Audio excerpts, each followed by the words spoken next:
Okay, we need to get a link ready so I can post it and say, hey, we're doing this. Yes. Oh, Right. by the way, that reminds me one quick thing. We ought to move it to just Sunday anyway because it seems like, especially the last couple weeks, every fucking Saturday night somebody bothers me with something, whether it be my You know what? parents. You know what? I'm totally fucking cool with that. You know why I also? have no problem with that whatsoever. Because my parent, I mean, not to get on my parents or anything, but it seems like I get weird phone calls from my dad and Yeah. fucking Also, other relatives and shit. Saturdays from now on, not next Saturday, but probably after, I'll be doing yard My sales. brother will be here too next week. By the way. I'll be doing yard sales on Saturday, so, I'll probably be really tired by the end because, I got shit I need to sell, So, yeah. I'll find something to do with Saturday. I don't know what I'm doing Saturdays, but Sunday's I'll fine. find something. But Sunday is good. I have no problems with that whatsoever. Yeah. It's probably advantageous. Yeah, because I was thinking, and it seems like, oh yeah, that I didn't mention this, and it's something that shouldn't be on the podcast. It has nothing to do with that. But I got screwed out of my degree. Oh shit. Yeah. Oh yeah, you did mention that to me. I have to go back and take another class. Ooh. Because they totally, I don't know if there was some kind of communicative fuck up or something on their part or whatever, but they fucked me over kind of. Jesus. So I have to take another 3-hour class. Jesus. So what was the class of? Oh, it's I don't want to get into it, but all right. Put it this way: there was a class I was in. It wasn't even at least according to my little manual thing. Wasn't something I even had to take. It was an elective. At least it was when I picked it. Mm. And I had to bail when I moved because it was just taking a toll on the way things were happening, and they're basically holding that against me. But it's like I wasn't supposed to take this class anyway, and I have enough credits to actually get my degree. Sounds like a lot. It really reminds it's me red back tape is what it is. It really reminds me back to fucking high school. God, I hated the runaround shit I would get around. That's a good way to put it. It's runaround bullshit. All right, but when I'll explain real fast, and we gotta get started. When I was in high school, only the first year I kind of had like homeroom where you get like where you come in and you get situated. And you get, that's where you get your report card. Well, because I was in the humanities the first time, but I wasn't in any of the years after. I essentially had no homeroom per se, or like whatever. To get my report card was a bitch. Man. God, the time. They sent ours in the mail.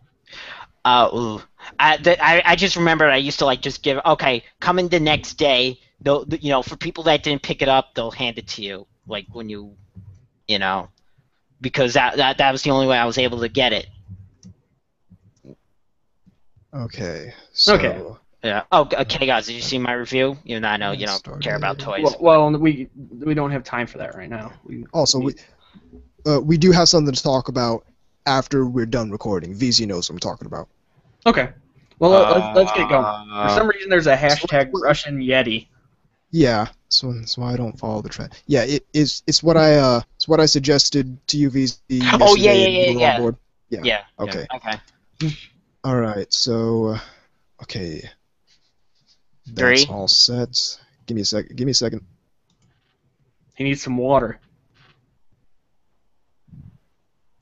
Actually, you know what? I'll be right back real fast. I'm sorry. Just one more time, and then we got to get started. All right?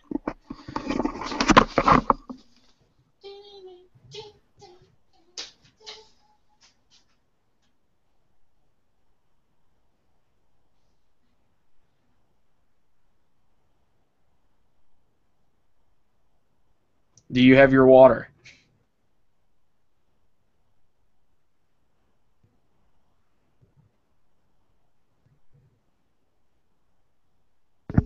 Okay. That and everybody ready? No, he ran off to get something. I don't know what the hell it was. Okay. It was water.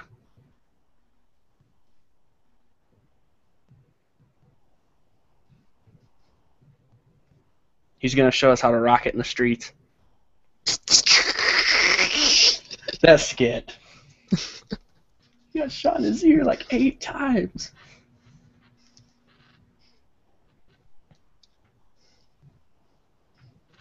Funkmaster Flex. If you haven't heard that joint, turn my headphones up. You need to get with it. Act like you want it. Can't just put velvet in this shit. You call them nice headphones. Hey, why'd you drop the beat out on me? Let that beat drop. I said drop, not drum roll. Put some treble in it. Put some treble in it. That's my word. I haven't seen that in such a long time. Every time it's on, I miss it.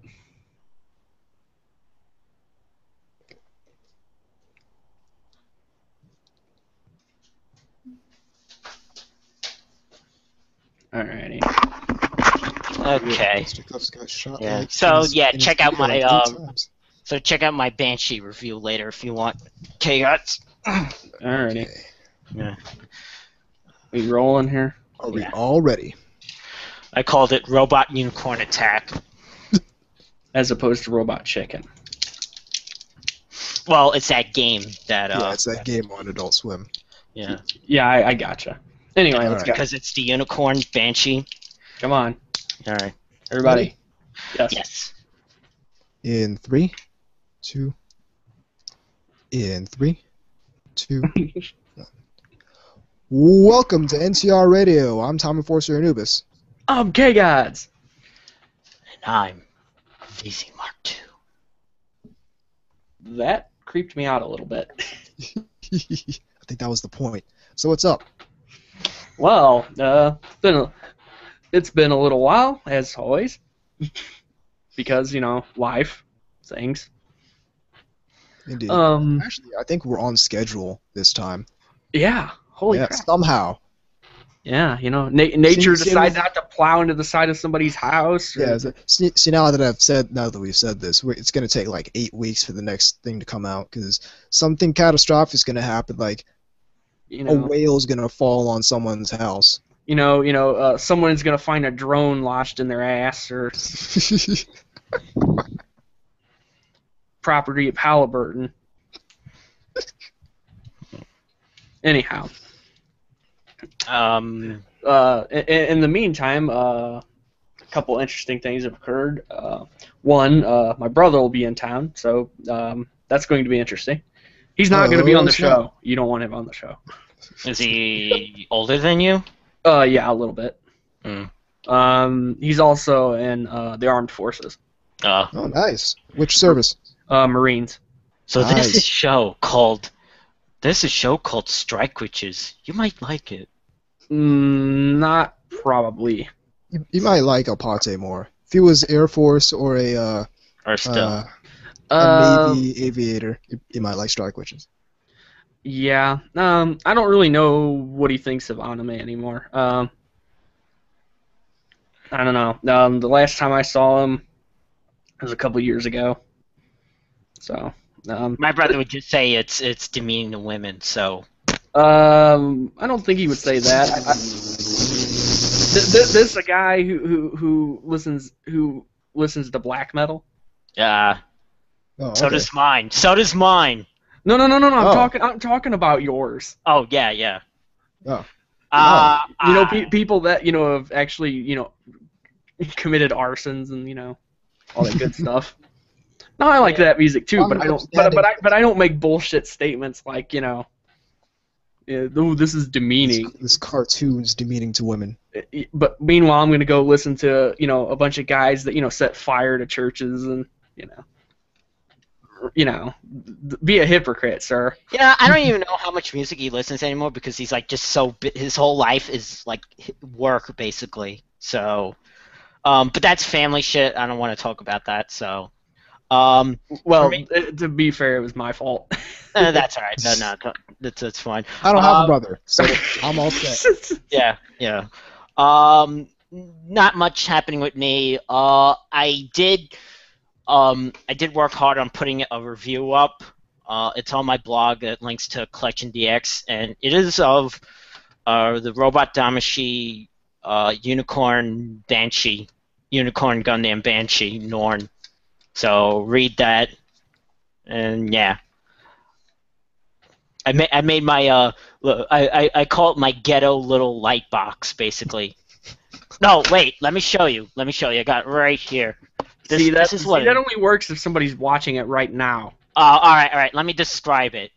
It's basically I took a long piece of paper, and I folded it into it's basically like a square on the bottom and then two bent pieces in front.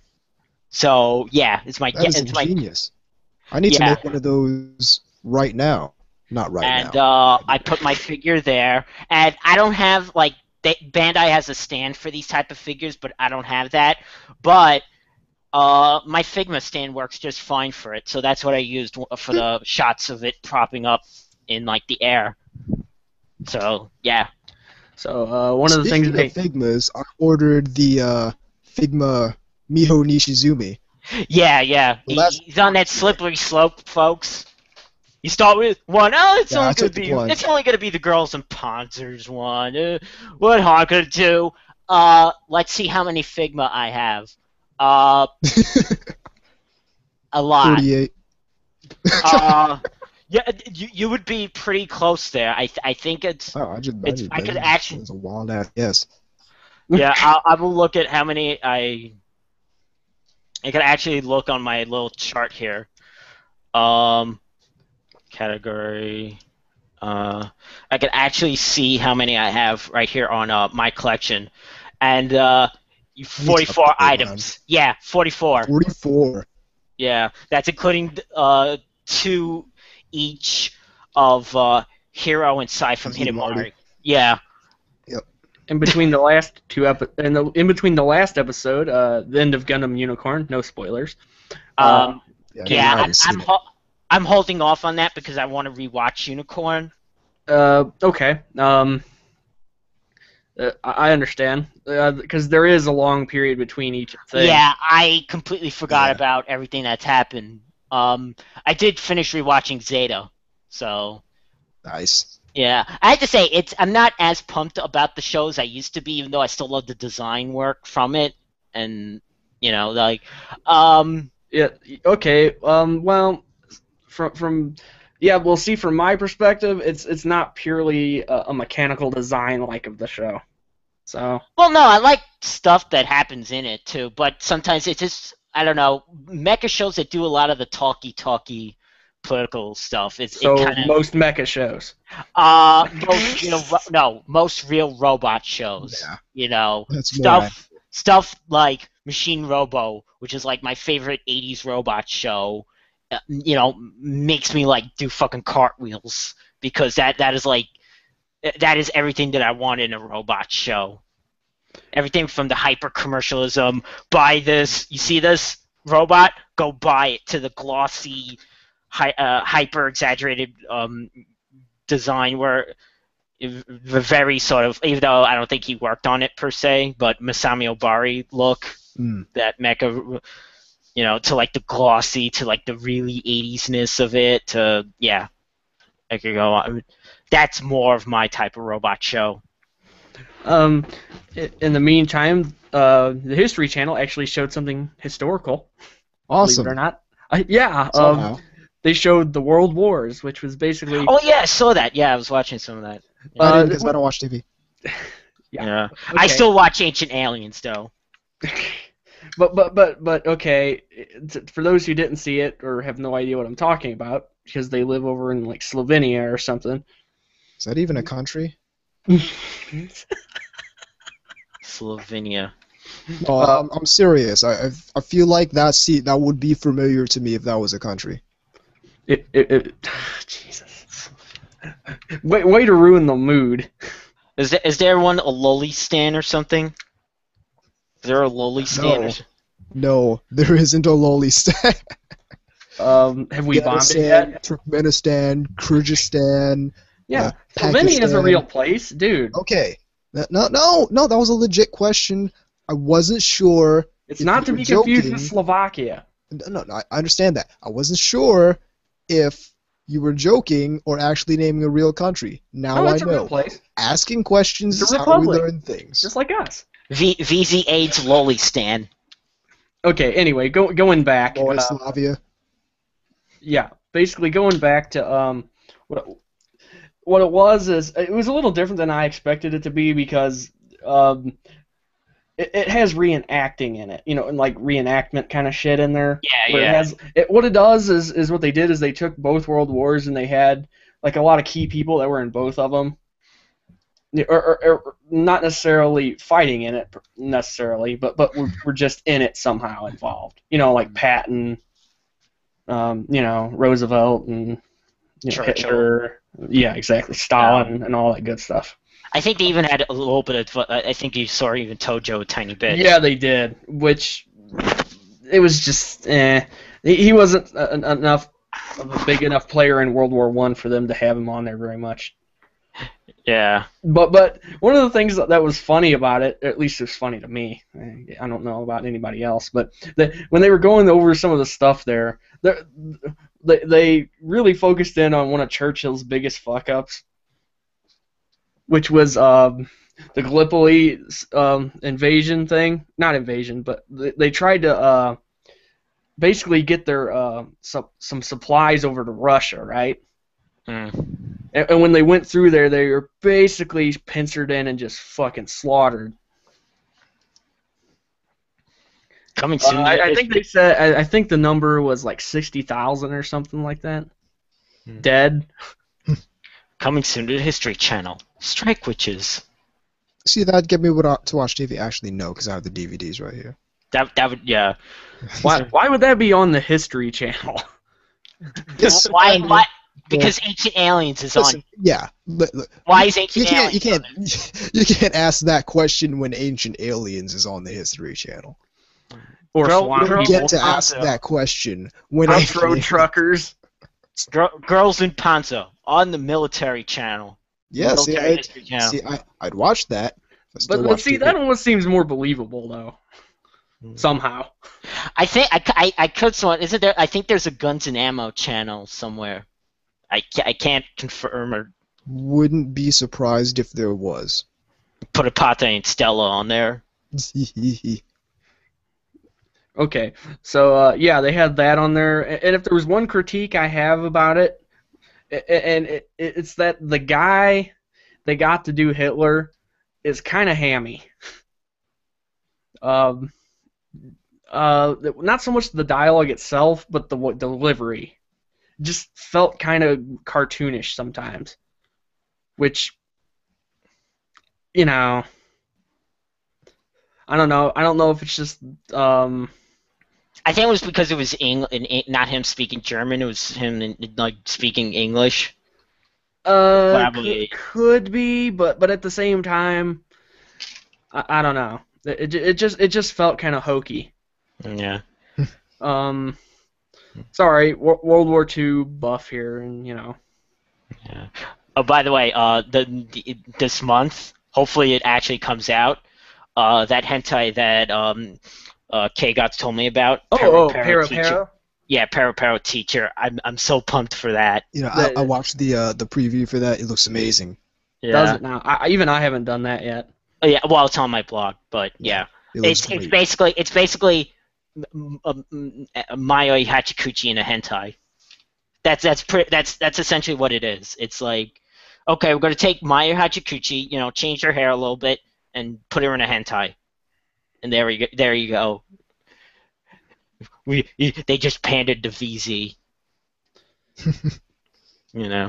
because pandering is bad. Because pandering is bad when you pander to people who actually like Moe and like Loli and like stuff like that. Yeah. So beyond that, not a whole lot going on around here. Like I said, I've been kind of preparing for my brother's arrival. Mm. He's gonna be here a week, so that'll be interesting. He is bringing his kid though. Oh, he has a kid. Which could be weird, just for the simple fact that I don't know. It's been years, so for all I know, he could be one of those heathens that doesn't behave. Oh. Or like, and then you start wondering if, we need one of those like invisible fences, See, I guess I'm lucky in that regard. I have like no one in my family that has kids. Like everyone is pretty much old. I have, my cousin is like in his 20s now. For a long time he was the kid, and he's not anymore. And I guess I was the kid for a long time. My brother was always like hyper mature for his age. So yeah, basically most of my cousins are grown now. Like, now see, I'm on the flip side. The two older ones are my age. There's no one, me have like kids, ha ha ha. Me have kids, yeah, right, yeah. On the flip side of that, everybody in my family has kids. Yeah. Like everybody, it's fucking a circus. Yeah. So I don't know if I'm doing a good thing or a bad thing, but from at least I can't. At least I'm smart enough to recognize. Let me worry about just putting myself together. Yeah. Because as I tell my mom, doing the stuff that I do, especially the diabetes and all, that's a job of like 2.5 people. It's like there's people coming out of my class of high school having kids now, and I'm like, why? Yeah. It's like I'm really happy for them. But it's like, I'm not gonna make too many judgment calls there. They might not have wanted it. It's preventable. That's all I'm gonna say. True. I don't know. I don't know. My opinion is, for the majority of people, it's the stupid and the poor are the ones breeding. That's my assessment. And in response to that, there have been a large amount of shipping of vacuum cleaners. That was a sick joke. Oh, that took a second. That took 5 seconds for me to register. Oh, yeah. That was a pretty sick joke. Yeah. I'm not gonna lie. That was pretty bad even for me. Nurses, what's going on? The vacuum suck. Yeah. Right, because abortion is so hilarious. I need to add that to the panel. Anime with abortion in it? No, manga. The effed up hentai. Yeah. Oh yeah, I forgot about that they're doing the live action. Why do you live action Mai-chan's Daily Life? Yeah. Why? I'm so pumped for that. Why? I know it's why, but why is it live action and not animated?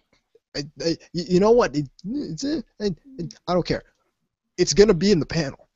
The only reason I'm pumped about this at all, because normally I wouldn't be pumped about this at all. But because somebody thought it was a good idea. Panel, now I'm pumped about it. Just like I was pumped for Futa Club, but I was still pumped for that regardless of me running the panel. But it gave me a great opportunity to make more content for the panel. Yeah. I was gonna say that's different though. You wanted the Fuda Club thing though, because for personal use. Yeah. That's like. This is also a personal use thing. However, it also contributed to the panel, and people loved that. By the way. That's like me. That's like me for personal reasons of wanting Pero Teacher and Paradise of Innocence. Both those things I'm highly pumped for coming this summer. Right. Yeah. So that's what's kind of been going on here. Anything with issues, you? Not particularly. I've been no more one-handed barreling over fences and shit. Fence vaulting. No, it actually really sucks because there was an airsoft game being held earlier today, but I couldn't go because I had work. So that was awful. But other than that, it's not really much going on.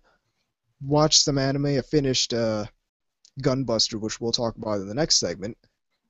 Right. Excellent. And other VZ, than that, personal thumbs up. it's not too much. Been playing some video games, been doing some updates on the site, doing some updates as far as my whole personal thing goes. Still trying to get this, still trying to figure out if I can do this, this anime goods store thing. Oh, that would be awesome. Yeah, been doing Get some your work VZ bobbleheads. VZ these bobbleheads. cat ears and stuff. Doing all sorts of work. I'm working on a lot of stuff right now. Get your own holes. Yeah. I'm probably not going to sell Onols. Not off the bat, at least. I'll wait on that. It has to be under the table. But I got to see if the market's right first. And it has to, and it also has to, like, people can only, like, walk in to buy it, and it has to be code word. Like, you know. But, like it's like one of those things where you get into a club where they slide open the thing and they're like, "What's the password?" Yeah. It's like, you know. You got to go into the back room for it. Exactly. It's like, you know, you're not getting in here unless you know. And the password is Swordfish 2. Both, you know, like Cowboy Bebop. Why would that be the password in my store? Because the Swordfish is like always the password to things, but yeah. I've never heard any instance where the Swordfish was the password to anything. There's a movie called Swordfish. There's a trillion passwords I've heard, but I've never heard Swordfish. The password is comrade.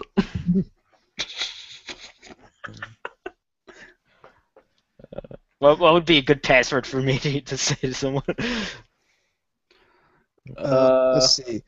Well, okay. So we can't pick anything too obvious that everyone knows VZ is into, but we still got to pick something so that VZ knows his own password. So it's got to be in that sweet spot in the middle. So we're basically telling people how to guess passwords. Pretty much. As opposed to the password thing. As opposed to the random like generator, like where it's just a bunch of like fucking random shit. Alphanumeric with symbols and percentage signs. You know, freaking, you know, umlauts and. You got to go into the character map to even put the password in there. Password. By the way, that's not recommended. I've done those before. Yeah, that's bad. Like when you gotta open up the character map to get your password. Because it's like, fuck, I can't remember that pick a different password. I can't remember that alt code. Yeah, exactly. I need a code to type in a character you need for a my code. Yeah, you need a code for the code. Yo, Bullshit. dog, you like codes, so we put a code in your code, so you can not get to what you need to in a timely manner. Exactly, and that's why you don't use the random generators.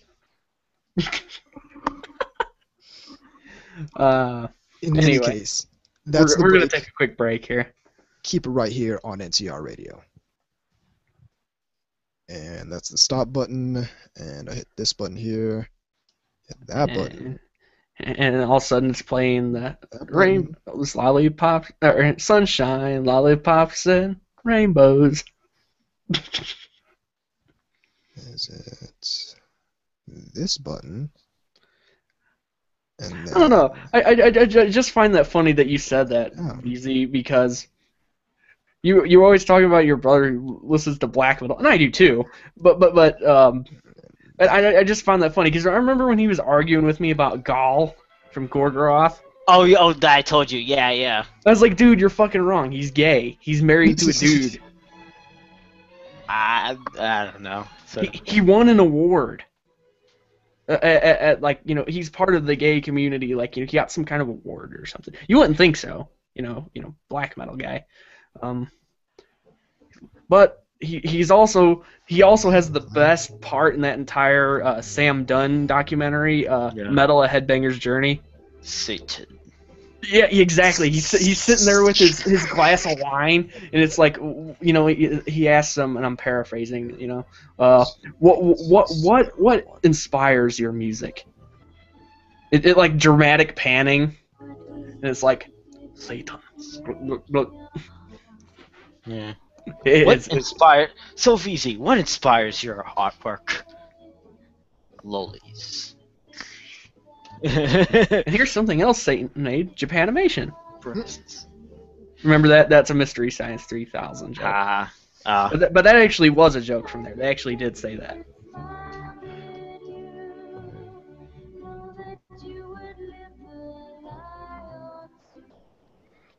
Totally sounds like music from Xenogears.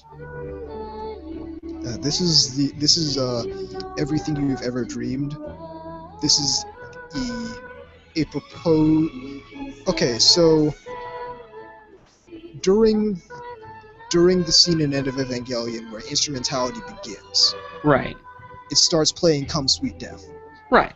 This was the other song that might have gone in there instead of "Come Sweet Death." Oh, okay, yeah. Kom så tad.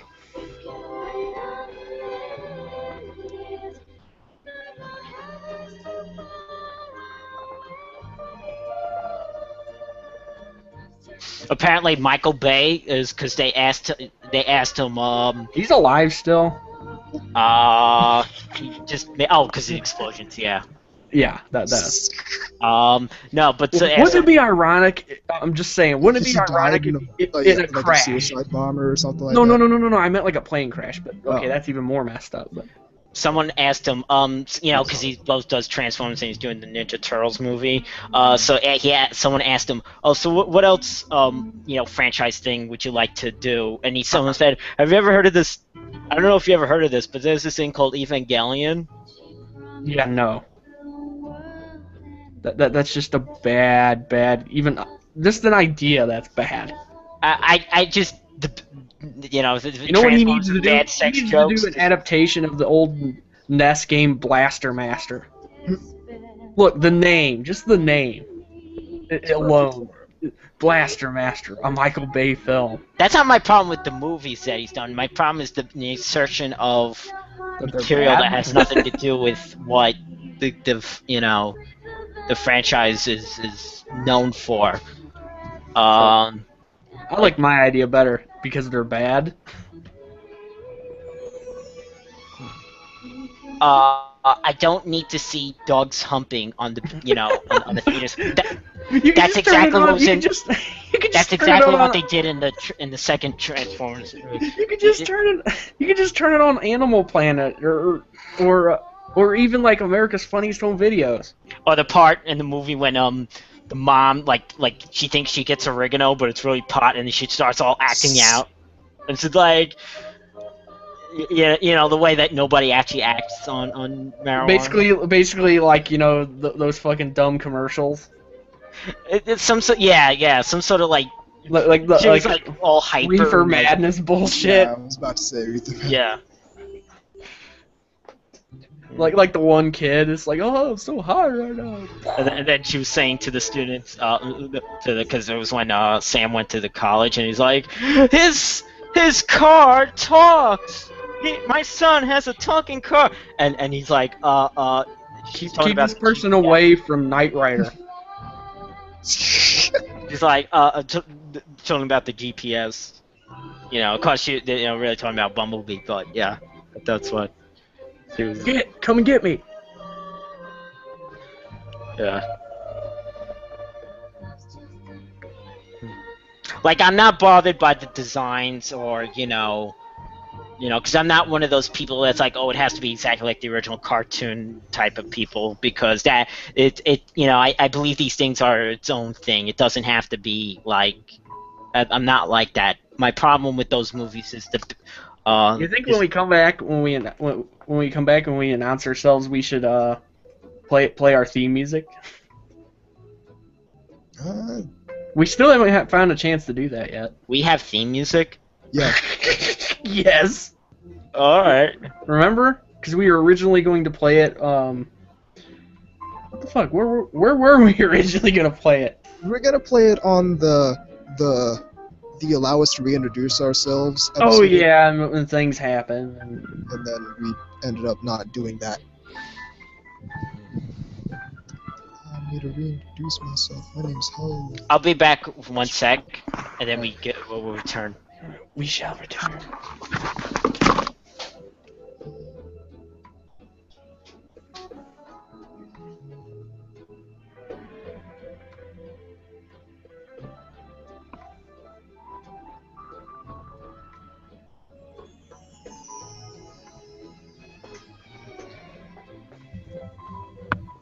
fitting that you're playing that, actually.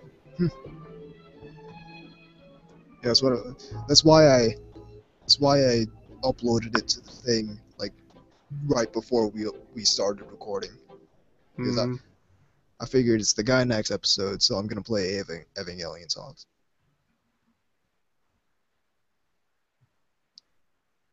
Okay, that's ready.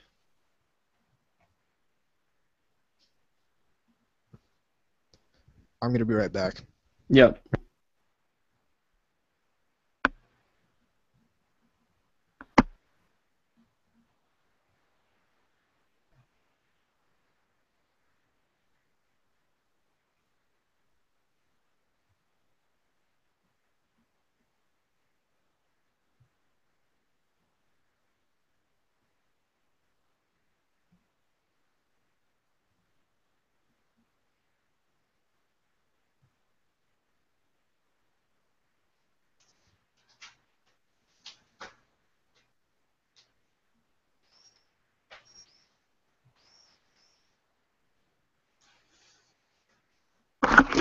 So. He had to. Yeah. Oh, he went? Wait, is he here? Oh, no, he went. Yeah, okay. Yeah. So my thing with the Michael Bay movies is I hate using the P word, pandering, but he always puts in like the most pandering type of humor. That's like the very PG-13. Oh. That's basically a seal of. That's basically a red flag for me if it's a horror movie, a PG-13 rating, because it's like, this is going to be terrible.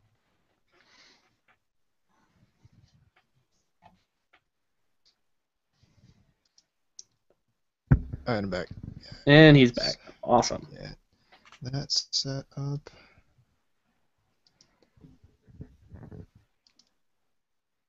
Get back to the soundboard. Or are we playing the theme song? I don't know. We haven't done it yet. Okay, let me see if I have all three first. Wonder what mine is. I don't even know. You don't even remember your theme. Sure That is sad.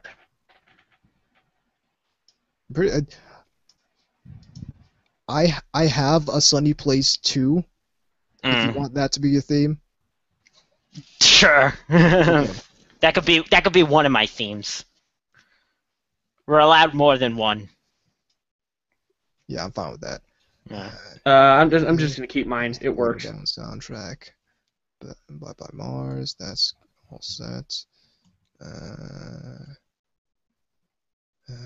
Where is this thing?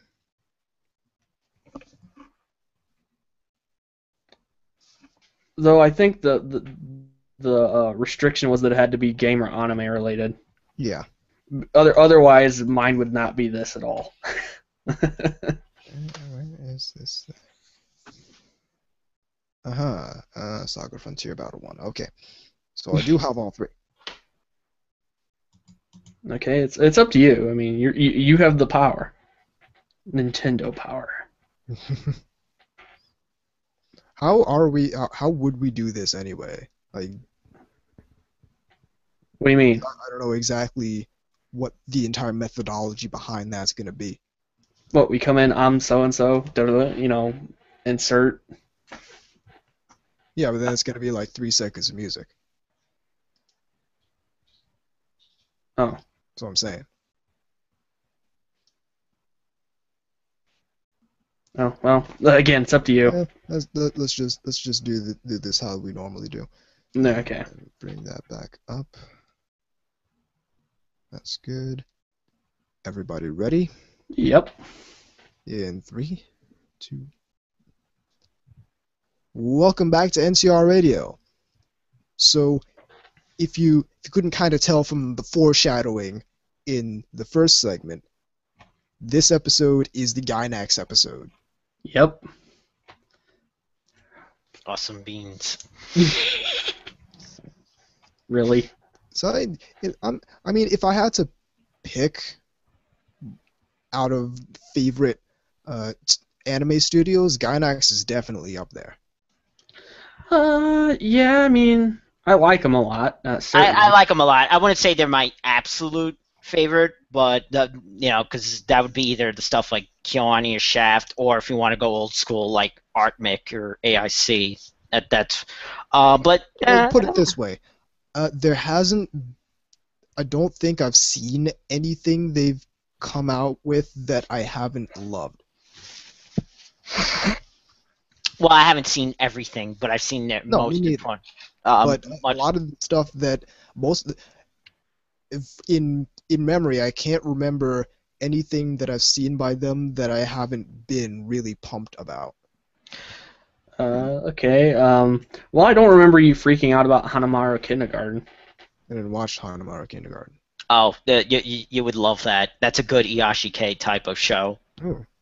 It's also, I think it was like a mini shitstorm when it first came out because, Gynax, why are you doing this? Oh, of course. Everyone thinks Gynax is like the because art to studio them, when they're actually an anime studio like everyone else. Well, because one, it's different. It's the original people that are there aren't there anymore. Most of them, they're part of. Now they're Trigger and Studio Kiara. Well, certainly, but they still made dumb stuff back in the day, like Abenabashi and Mahoromatic. It's not like they just started making Madaka Box and stuff like that. Yeah, but that would be their qualify. That would be like even then that was their bad stuff. They're talking about like to them Gynax is. The people look at Gynax like they're this big art plate because they're made Ava, and they forget that they're regular. There's people who think that they fell right after they did Wings on Yamis, because they did Gunbuster. There are people that think like that because that band was only good after their first album. That's exactly pretty much the argument. Which, by the way, Gunbuster, which is a great anime, which is one of the best, not just the best Gynax, but one of the best OVAs from the late '80s, early '90s. It's really good. I would say either that or Ava is probably my favorite from them. But the thing is, the beginning part starts off very like it's a parody. It's a parody of like robot things, and but it doesn't come off as a parody today because we're so used to seeing mecha shows that have girls and their boobs bounce. It doesn't seem, but back then, that was a very started it. Back in the day, very down with it.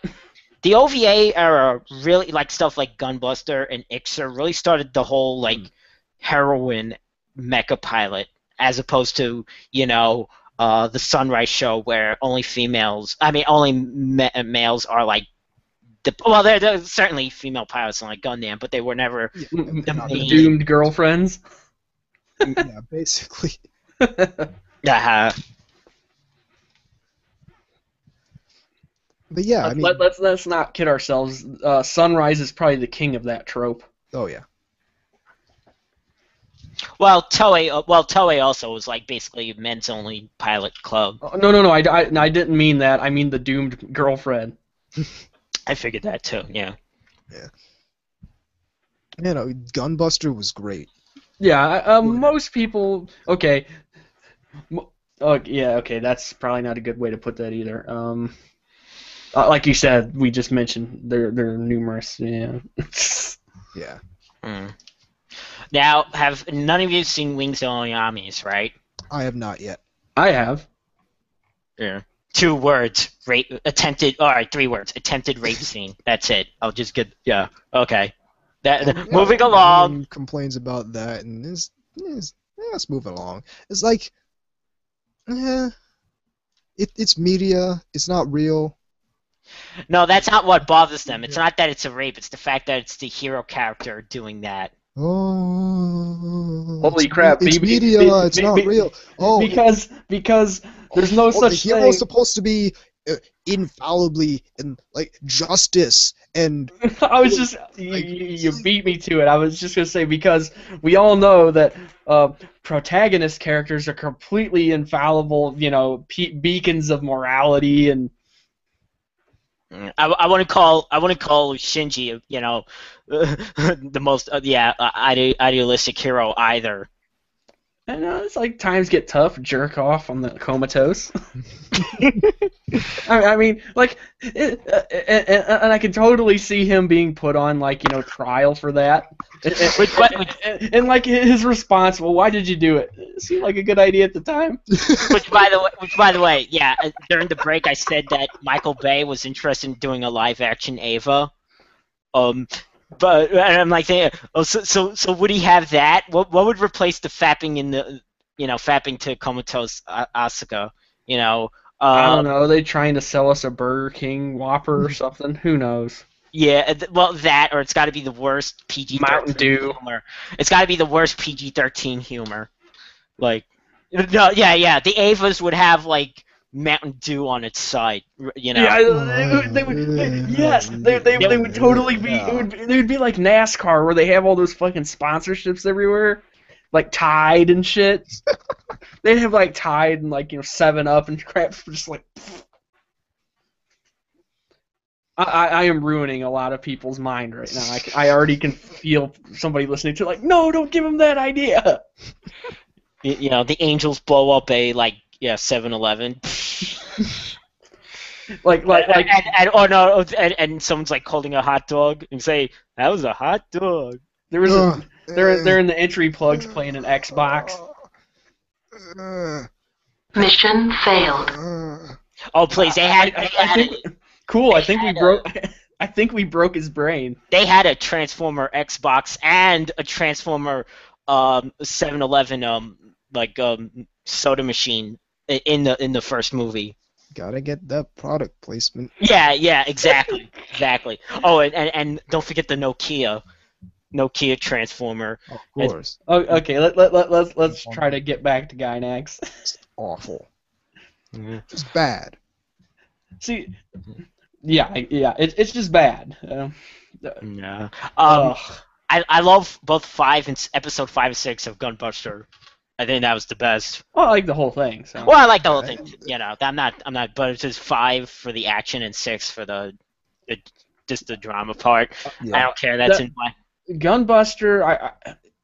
I'm probably not the only person who looks at it this way, but Gunbuster, despite being OVAs or what, it's something that I can't really pick apart like that. I think of it as a whole.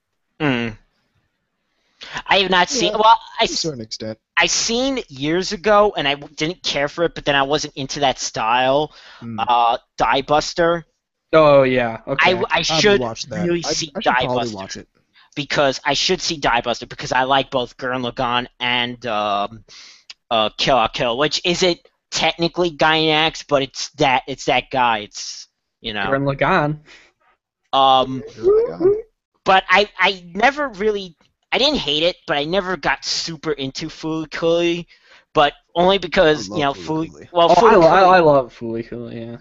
People like Fooly Cooly say never seen anything weird like that before. That's not entirely true. I've seen plenty of weird things. Yeah, but I'm talking about people like the Western fan base on TV. Putting that. Okay. Well, it's not really that because when I watched Fooly Cooly, I didn't see anything that weird in anime. I'd seen weird stuff in anime like Tenchi Muyo and stuff, but I've never seen anything to that level of Fooly Cooly. That's what I'm saying. I'd already seen Urotsuka Doji. I'd seen weird. But here's but most people have not seen. It was that first really, really weird thing that I watched, and I'm fine. But the other thing is it's a mentality. The other thing about is it's a reference anime. It's got, but nobody has the fucking context to get the references. There was that's the scene. Amusing. There was the scene that was directly ripped off of Daikon 4 when she was flying around on the sword. Yeah. It's like if you saw the movie Airplane but didn't see any of the movies it was making fun of. You have no frame of reference for what it's actually parodying. See, that's what I'm really afraid of. Like, let's say they put Kill la Kill on TV, because that's clearly like nobody's gonna get the ridiculous fan service of that show, because No, they'll just bitch about it. Yeah. well, yeah, I've already seen like posts about bitching, from people who don't know any better. You can't use that word. I actually heard somebody say that recently.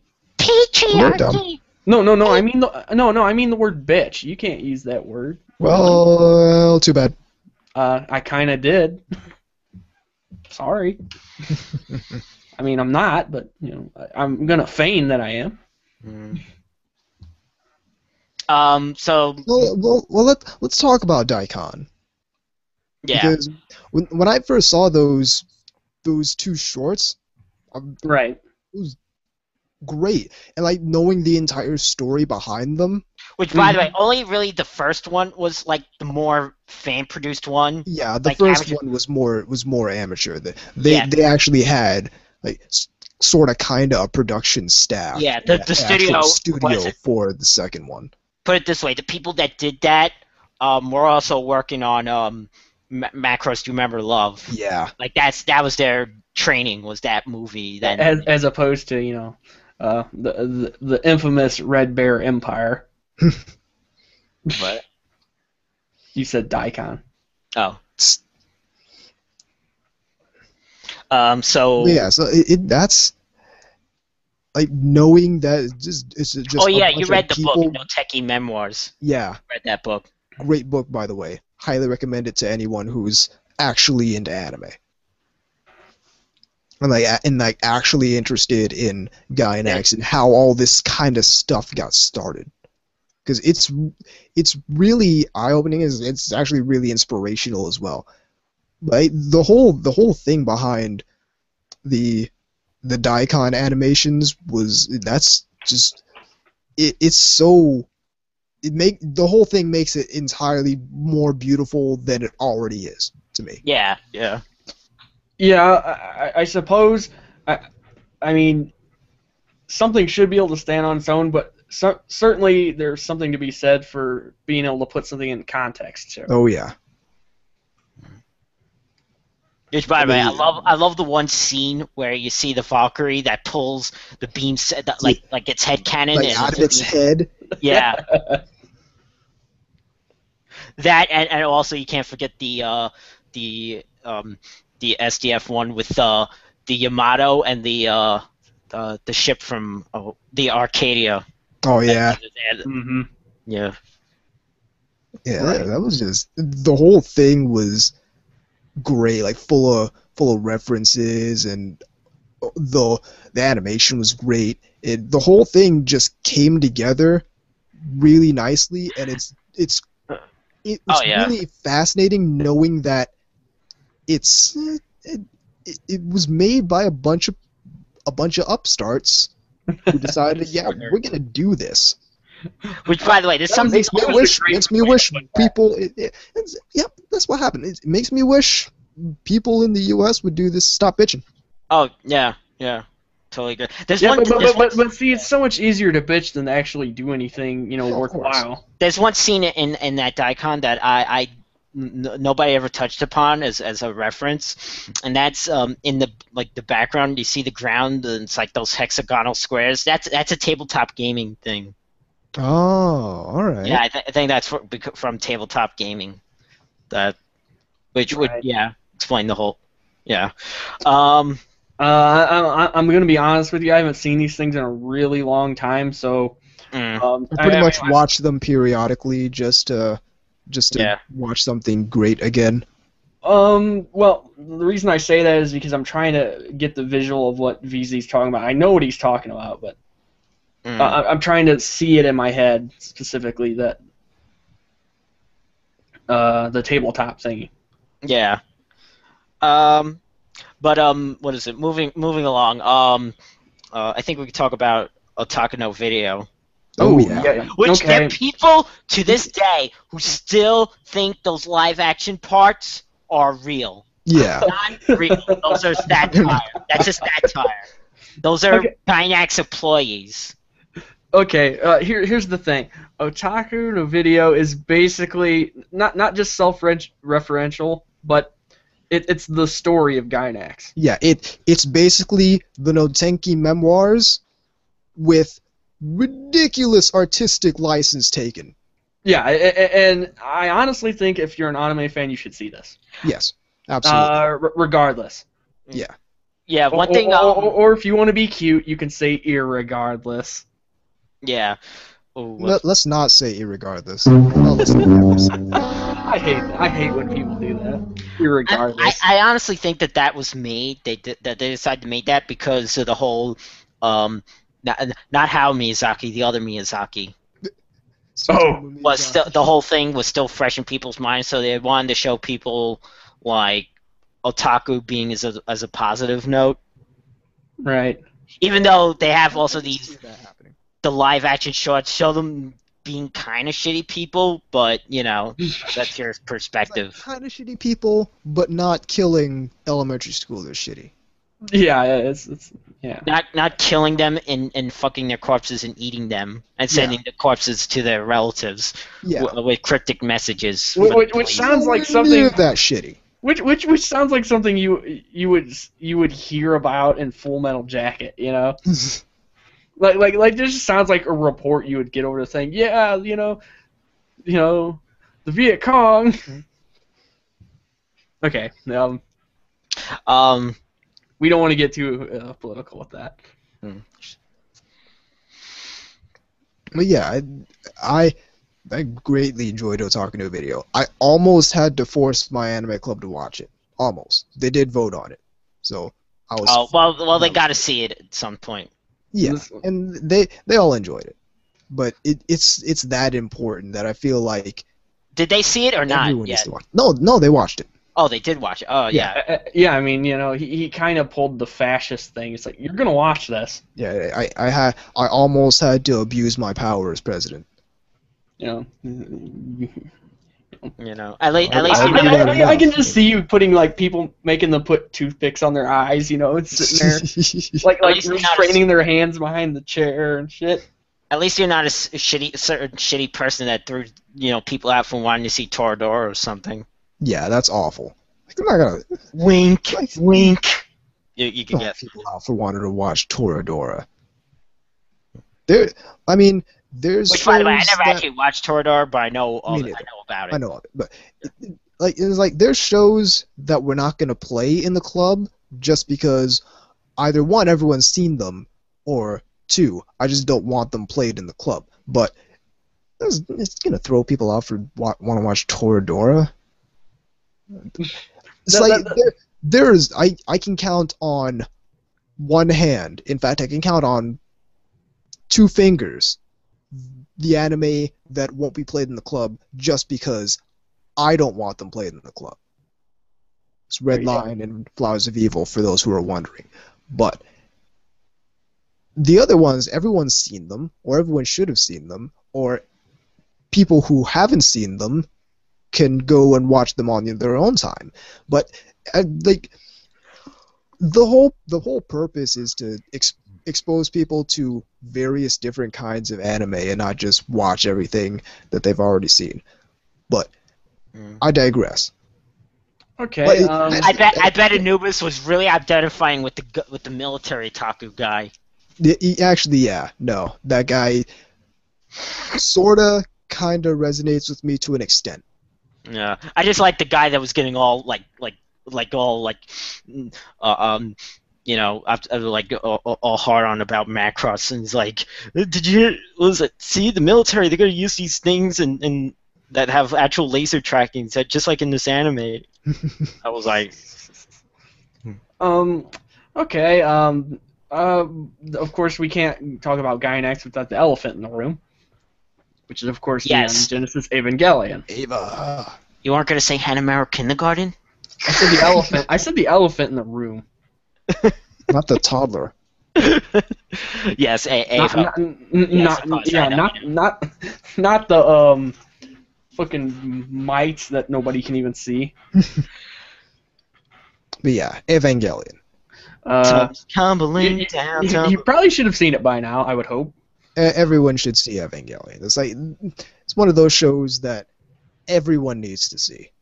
At some point, certainly. At some point. It shouldn't be your first anime. I knew about Eva since pretty much when it ended in Japan, but I didn't see it until the early 2000s.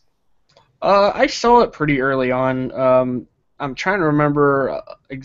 I also remember it being in a lot of like gaming magazines. Yes, that's where I learned about it. Hey, here's the thing. All right, you know how I told you in the 90s I was big into Super Sentai and Power Rangers? Mm-hmm. Yeah. Well, I said, I would love a show where I hate using the word deconstruction, but I guess kind of where I wanted them, instead of being all nice to each other and being all, goody-goody and let's clean up the park type of people, I wanted them to be really shitty. I wanted them to be really shitty, people. But they have to fight or whatever, or they have to force to get along or whatever, and essentially that's what Ava is. It's I wish I knew back then. Vin, there is this show that actually exists. It's called Ava. There's your grimdark Power Rangers. I was gonna say, you mean you weren't describing the Earth Federation? Nice. Well, I meant more sort of. I guess the only step up would be if they were drug users or drunk. You mean in Welcome to the NHK? Well, there actually someone did a fan thing of that what I just described. It's a parody, of course. It's called Mighty Martian Emo Rangers, and that's kind of what I'm was thinking of, almost like that in a way. Do they have perms and eyebrow piercings and shit? Well, they're ranger forms too. Yeah, kinda. Well, one has the emo hair, and they all have funny names like Chronic Stoner, Introspective Ranger. That they totally saw plenty of their Captain Planet when they came up with that.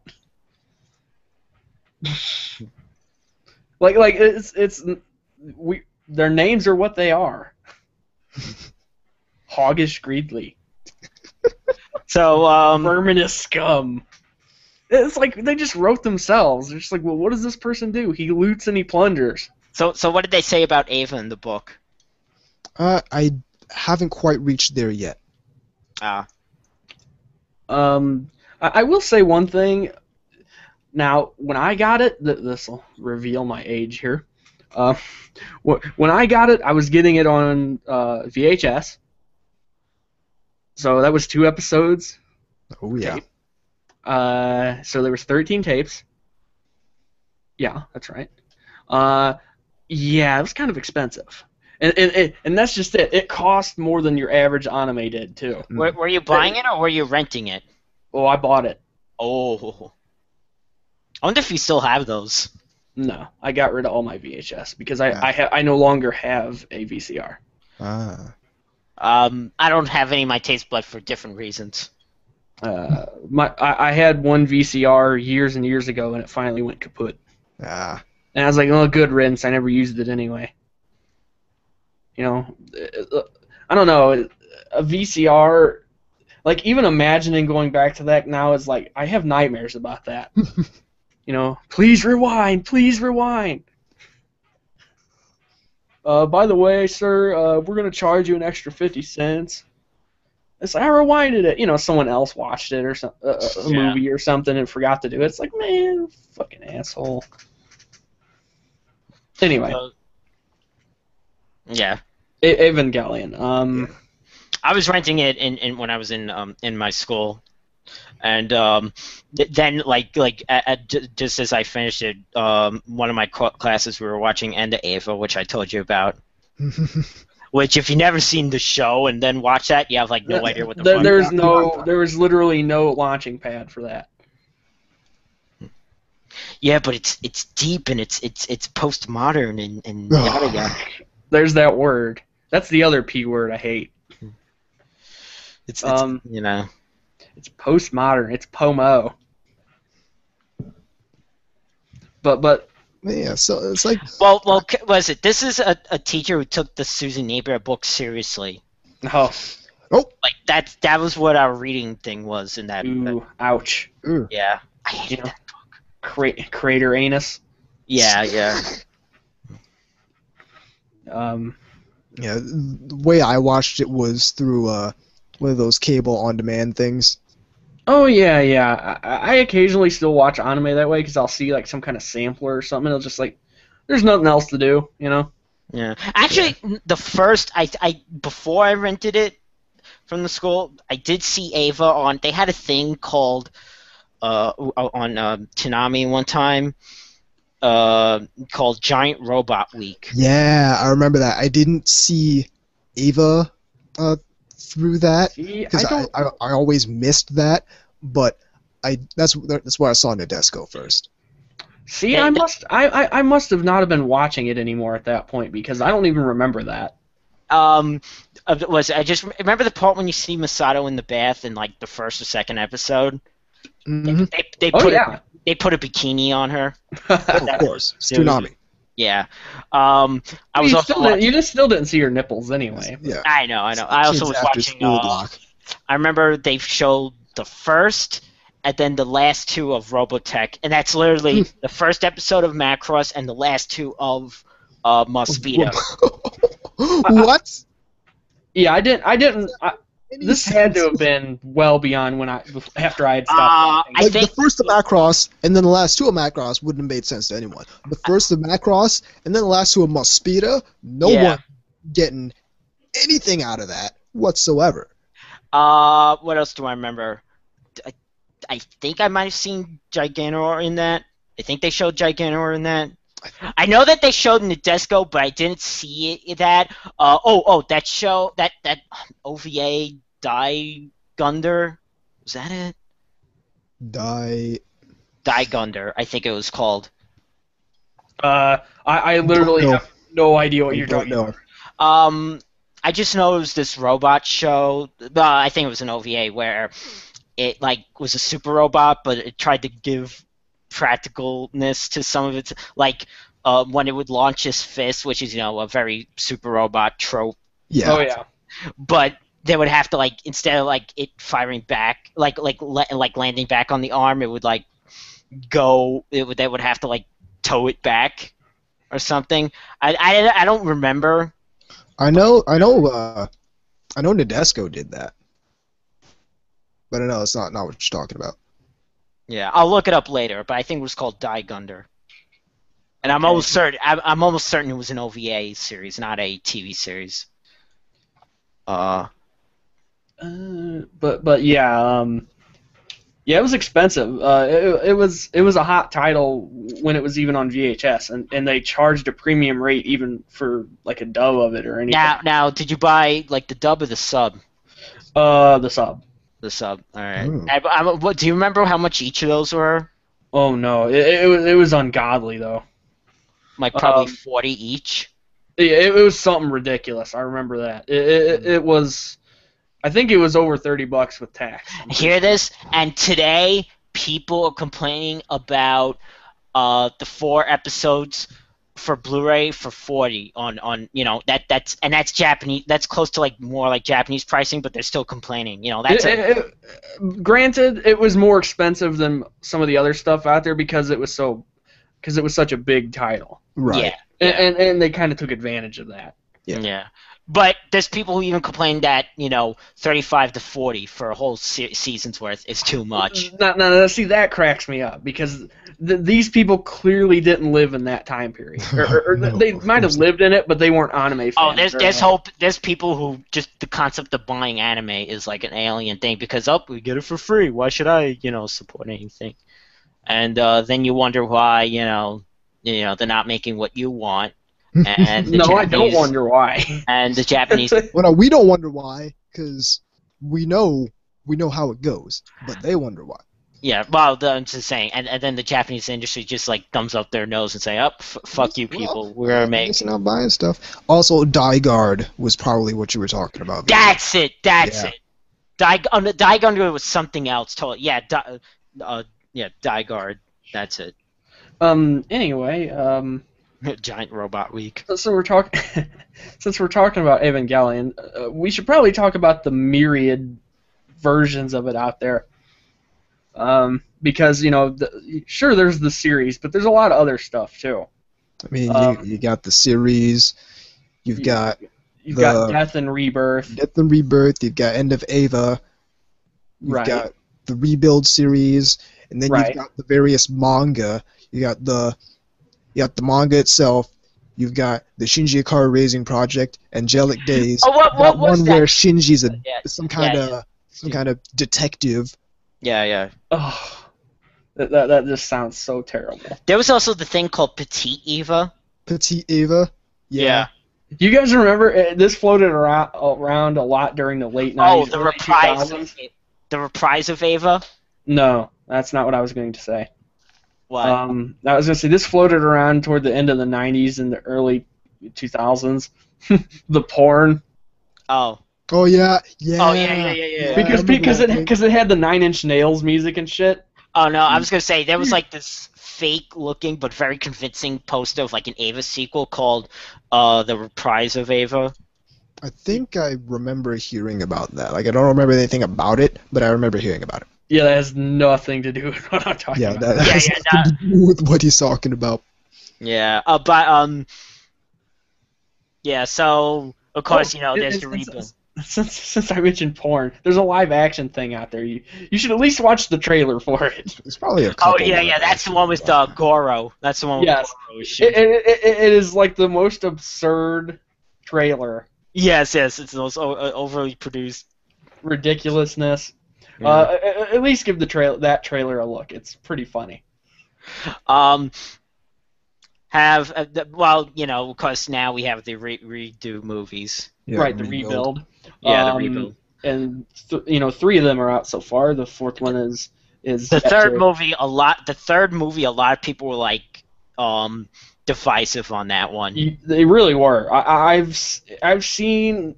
Have any of you seen it? Go either way. Have any of you seen it yet? I haven't seen it yet. No, it's actually on the back burner. To be honest, I like the second one, but in all honesty, I'm not really super keen on these rebuild movies. I'm in no hurry to watch them, but I'm gonna watch them eventually. I will. At the same time, it's just because there's not a lot of modern mecha things that I could take what I get that does appeal to me, and for what it was, I was totally fine with it. I actually enjoyed that movie. It does not make it wouldn't be Ava if it didn't make any sense, and this totally doesn't. I have no. My issue with it is the issue I have with most like compilation movies and things like that in general. Well, I know what you're. Is that it feels like there's too much crammed and there's no breathing room. Well, that's mostly and it's edited very poorly. That's the first one. The third movie is totally like new. Like there's nothing. I understand that, but I'm just saying in general that's a problem I have with a lot of these type things. By the way, I do not. My issue with the rebuild movies isn't so much as I just feel like I don't know. I just feel like it's not as good and not even aspiring to be as good as the original series. Well, let's also be completely honest here. There's definitely some character alterations as well. Oh, absolutely. Shinji is different. Well, everybody's different. Yeah. By the way, I don't care if Mari was created just to sell more figures. Well, duh. I don't give a fuck. She's they did it. They did it for me. I have her Figma. Anyway. I character. Anyway, no, it's the personality-wise, the characters have kind of shifted. I'm trying to think of. I don't know. It's hard for me to explain. It's. Asuka seems. She's remarkably less soon. Yeah, there you go. Ray talks too much. By the way, I know. Now, before somebody decides to snap at me over that, I mean compared to her previous installation. She's portrayed as. a regular chatterbox in comparison. I know how you liked Masato. K-Gods. Yeah, you're not gonna like her in the third movie. She's gonna completely change your opinion of her. No, it won't, because these movies aren't really what I consider to be canon. I know. I'm just saying. Well, at least for me, the show is all that matters. Yeah, basically same here. To me, this is just like an extra bonus thing. Yeah, I really wish that they took the opportunity this time to actually show Unit 04, and they didn't. The one that blew up in Nevada. Yeah, it's the one that looks exactly like 03, only it's all silver. The one where the only thing you really heard about it was that you got the report about it. Yeah, they show the explosion. We turned it on and everything around it. They show you kind of went Bermuda Triangle on us. Yeah, they show the explosion from space, but I wanted them to actually show that, like turning on and boom. You know. See, what I wanted to see was what was left.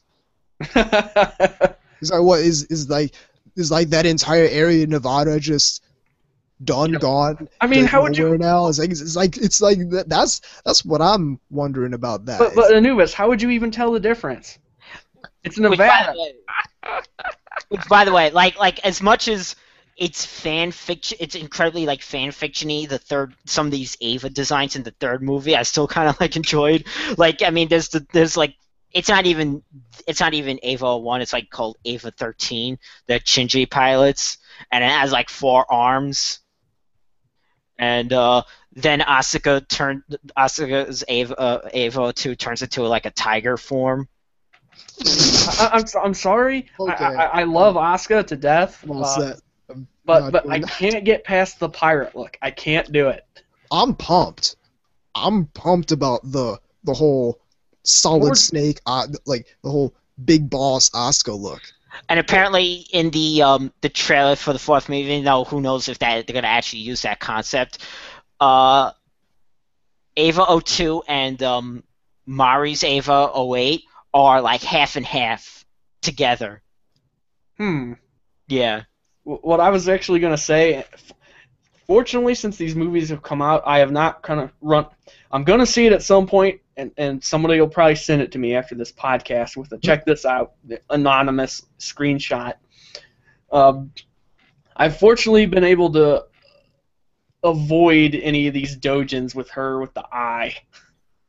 Oh God, yeah. Because I mentally I know they're out there. I don't want to see them. I know they're out there. So since we have George Bush and Asuka dojins, no, do we have listen, Obama and Asuka? Do we have Obama and Asuka dojins yet? You gotta go remind me of the thing with the George Bush and the mission accomplished. Don't you want? Mission failed. No. No, but don't you want Asuka and Obama? No. No. This is fucking worse than an R.L. Stein book. And it's just the same face in every. 9, 9, 9. Oh. Okay, I think we've ruined everybody's night already. All right, so moving along. Let's move to something else before we continue to talk about Gurren Lagann. Okay. Okay. Which, I gotta be honest, when it first came out, and I saw the first episode initially, I wasn't pumped into it. Well, I guess maybe because of the hype or whatever. Just I don't know. It wasn't like that for me. It was I saw the visuals of it, and it kind of was this looks kind of odd. That too. I wasn't, but now then But I forced myself to check it out due to recommendations from others, and I saw it when it was playing on the Sci-Fi Channel, and I was watching it every week, and I was like, oh, this is pretty. This is actually pretty cool. Mild spoiler alert. Anubis, do you want to explain this, because you explained it better than I ever could? This is extremely over the top, by the way. Yeah. Okay. So this is one of the few anime that I've watched, and it's managed to top itself every episode. This is unreal. Give me an example. In one episode, they throw an enemy out of the universe. Like now let that sink in for a minute. Like they throw the thing, like he punches the thing, and it flies up, and just a hole opens in space, and it flies through the hole, and it closes. And basically, what they say, what just happened? Oh, you just threw him out of the universe.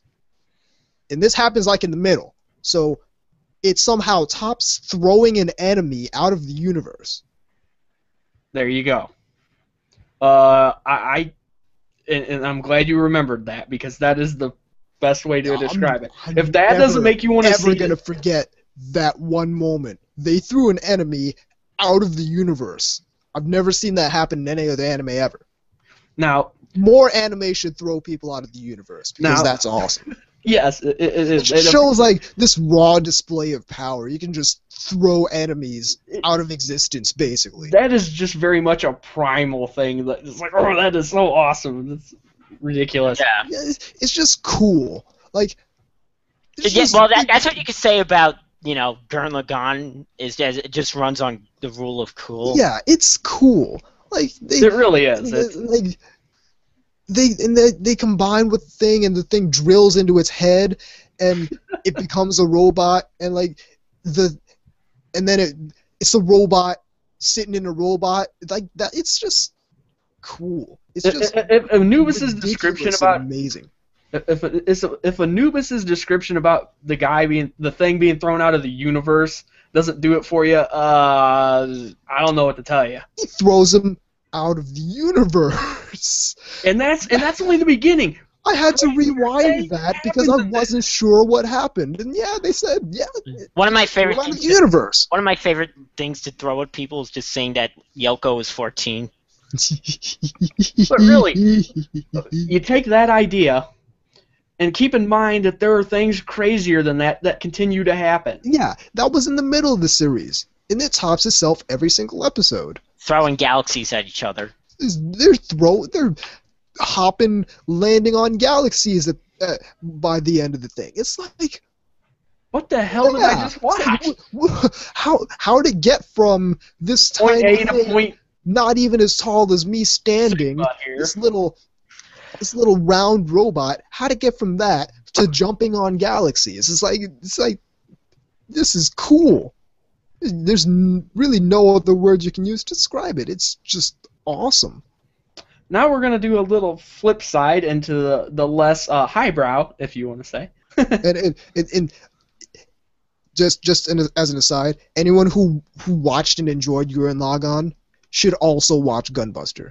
Because if you're talking about... you haven't seen Gunbuster? Yeah. If you're talking about cool stuff and just ridiculous scale... Those two, Gunbuster was Gurren Lagann before Gurren Lagann was Gurren Lagann. Which, by the way, I really need to one day check out Die Buster, like I said. Yeah, I still need to see what Die Buster is all up on. On the flip side, we have some shows that are kind of lowbrow. I wouldn't call them lowbrow. They're nice shows. They're good shows. And, a lot of people don't like He Is My Master. Well, that's okay. You don't have to like everything Gainax puts out. It's not even all Gainax. It was a Gainax Shaft. It was a co-production, yeah. Yeah, certainly, but Gainax still worked on it, and people like to pretend that it was it's Gainax, but it was Gainax was part of the production team, and they did it, and they made the show, and it's a good show. And it's not a bad anime. It's not anytime you mention that, you hear somebody screaming "gator fondling," Yeah, it's a gag. Get over it. It was the equivalent of a Family Guy joke. Basically, it really was. That you could see them doing that. Yeah. That might. Well, these people wouldn't be watching Family Guy anyway. Of course not. I understand that. I'm just saying the type of humor is not. It's not something that anime. It's a surprise to you if you've seen a lot of. Anyway, there's that one, and then there's Panty and Stocking with Garter Belt. Yep. I gotta be honest, like I tried watching a bunch of that, not because of the the content itself, it just wasn't really funny per se to me. It's very crude humor. I still haven't it's not, but it's not like I'm offended. Oh, I know. Well, obviously not. But it Obviously not, just yeah. might not be your jam in terms of humor. Although I love that first half of episode 7. You know why? I wish the whole, I just like the bluntness of the language and the whole, Yeah. you know. well, that too. But I'm referring to that Transformers one. I would watch an entire series that was like that, but that's just me. So, Naturally. and all right, Hanna-Maru Kindergarten, which was a co-pro with Gynax and Bones, Oh, I forgot about that. and I honestly did not remember that. you would enjoy that, Anubis. It's a very it's very like Yashike. Yasuke, yeah. Yashike. Yeah, it's like just super cute. I mean, it's like these little toddlers starting kindergarten, and yeah, every time they walk, they make these little plip plop sounds. For some reason, when you say that, it reminds me, and this again, another reference that's going to probably date me here, is that if you ever played Shining Force 2 and you get those sandals, there's like these things called chirrup sandals, and like if you equip them, it makes this really kind of weird, pinchy, squeaky noise when you're walking around on the world map. It's annoying as shit, by the way. If somebody puts it on there and just keeps running around back and forth, you'll be ready to strangle them real soon. And the main little girl has a crush on the teacher, and you know, it's like, oh no, it's not like that. See, I like big boobs. Yeah. I remember that. I remember that for some reason. He liked the other teacher who, like, you know, didn't reciprocate his feelings. Yeah, the feelings were not. Yeah, mutual. I really love the insert song they had in the last episode. It was a really great little, which was actually the same song they used in the trailer when it originally hit. But anyway, yeah, that was like a mini controversy for like 15 seconds because, you know, Gynax, what are you doing? 3-day controversy. It really was, because this was a show that didn't do too well either. If I recall. No, it totally, like, not even in Japan. Yeah. Well, speaking I of can tell you why. I can tell you why real fast.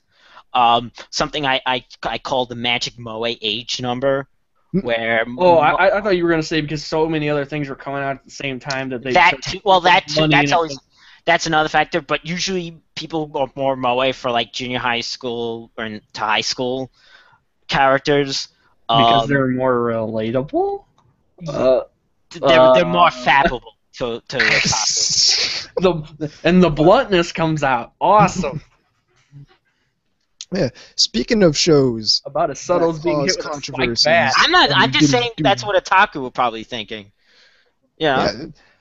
Speaking of shows that were controversial and didn't do too well in Japan, Stella. Yes. Yes. Yo, Stella did really poorly. Stella did awful in Japan. Which I hear that Sentai is going to release the DVD for that. I mean, the Blu-ray for that. Yep. The Blu-ray also. Anubis already has his credit card out. All right. But I know you're going to pick up the DVD anyway, for the version anyway. So. No, I might pick up the Blu-ray. Yeah. I intend to get a Blu-ray player at some point, relatively soon. But yeah, as opposed to just stealing the neighbors every once. Yeah. But that was a very That was a really controversial show for no reason. For all the things that are controversial, as it were, this one just doesn't really seem to do it for me in that regard because, I see it and I'm like, what is everybody so worked up about again? Yeah, because it's glorifying guns and Sandy Hook just happened and why are you making this? And I'm sure the people in Tokyo are so concerned about that. They're concerned about it. Like. And fuck you guys. It's right on your. Our media must be sensitive to bad things that happen. Yeah. Everybody needs to be sensitive. 3,000 miles away. Yeah, to bad things happening in one country. Like, let's be real. We got our stuff. They got their stuff. We consume their media. Not this isn't But isn't global thing. We're consuming Japan's media. Like, but it's gonna Anubis, come from their cultural perspective. but Anubis, And Airsoft there's is really more. big there. Apparently, there's more people here, so they should be making more things for us. I think the best thing about that was that there was an article on that site Play for Real that made fun of that. They were talking about video games, but it was the same argument. Same argument. Yeah. It was like, why is it in Japanese? Why do they have all these fancy characters? Start writing in English. It's like, and Homeboy was serious, but like, I mean, they were dead serious. That's the funny thing about it. These people are. Yeah. The seriousness level does not match what they're saying. no. There's more people here, so they should be making more instead of pandering to their. The people So that should actually we- buy anime. So should we all be like in underground caves, like working on like silk for China? By that logic, everyone should be producing things for China because China has the largest population. Or dumb. outsourcing us to India. So for us to do technical support. But yeah, the whole controversy surrounding Stella. It's like their market. The people that buy things for our market that complains about the price of kill. Yeah, and again, if you live through the period where you bought the expensive VHS, this does not surprise you. Yeah. You might not like it, but it doesn't surprise you. And also, Aniplex isn't like, oh golly gee, we gotta be more like the American pricing. No, they're so we lose money. They're also beholden to a parent company. Well, not only that, but they're probably not calling the shots. But you also got to realize Blu-ray. Okay, we share the same regional codes. That's what I'm saying. They're beholden to a parent company. And parent company doesn't want people reverse importing it for a cheaper price. This is why this is the exact reason why we're not getting as much of the smut. Yep. This is the reality we live in. And live in the real world where where Gainax doesn't have to be sensitive to a tragedy that happens in the U.S. I just find that ridiculous. Like, are we gonna stop? The next Fast and Furious movie if there's some kind of car wipeout thing that happens over like on the considering Autobahn? the main actor died. Homeboy did actually die in a car wreck. Well, that has nothing to do with the fact that like that would stop them from making more of these things. But no, it's like. And really, it was a really good anime. It wasn't really what people were expecting it to be at first, but I hear it's completely different from the manga too.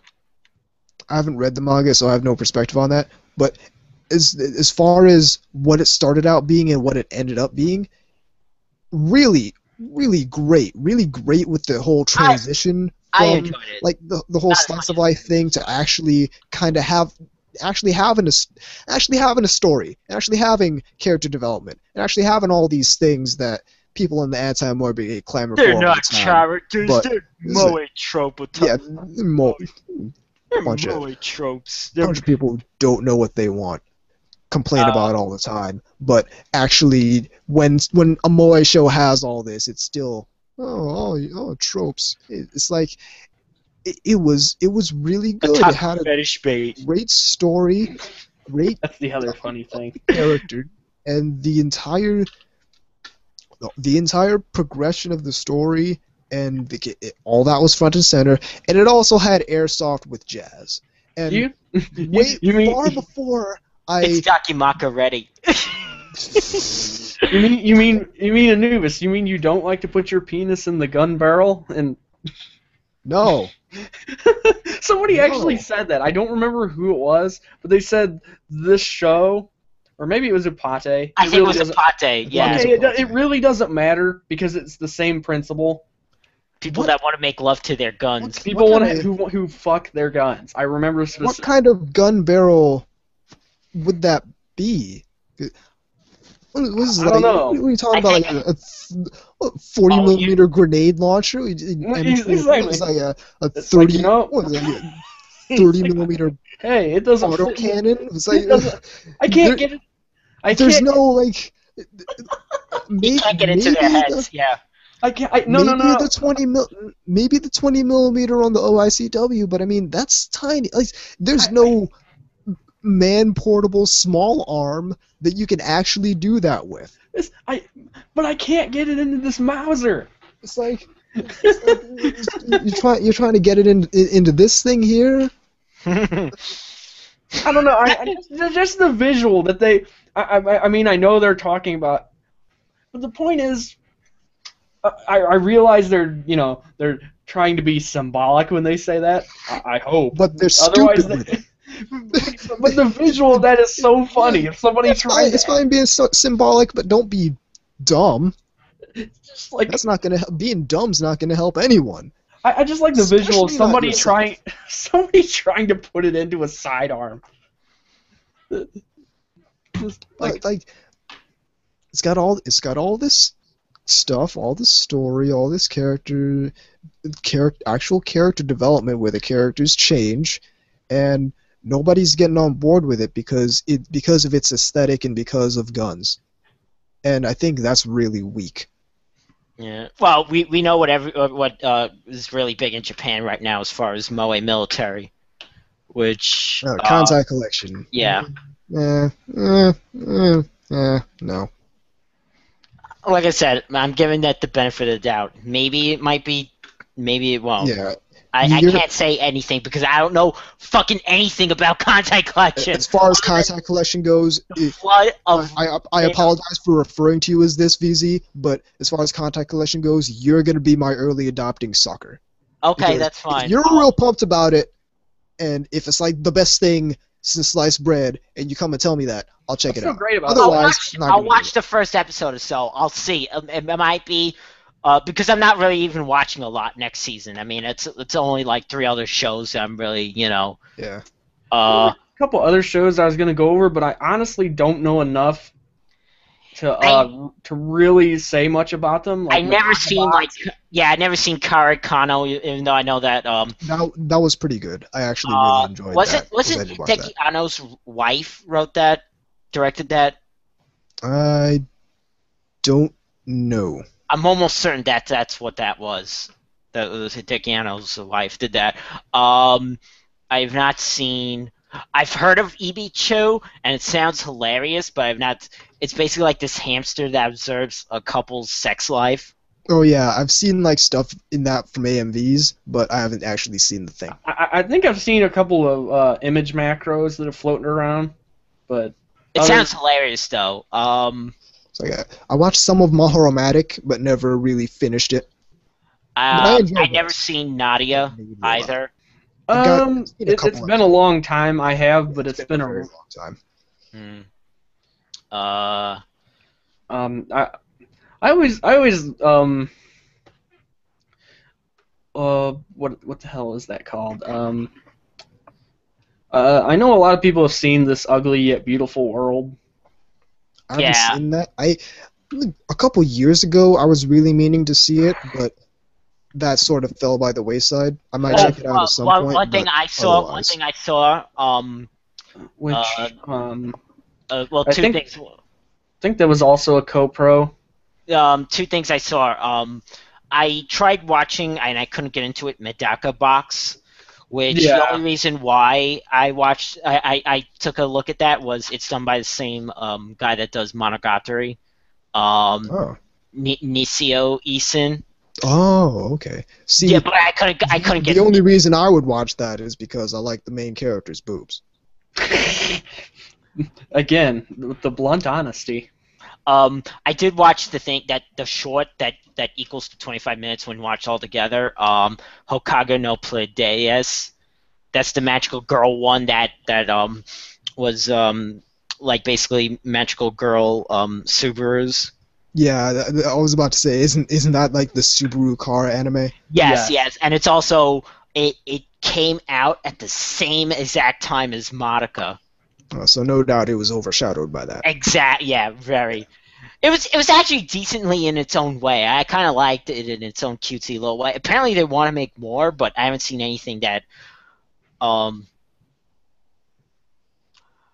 but it's, yeah, they could do more if they wanted to. You know.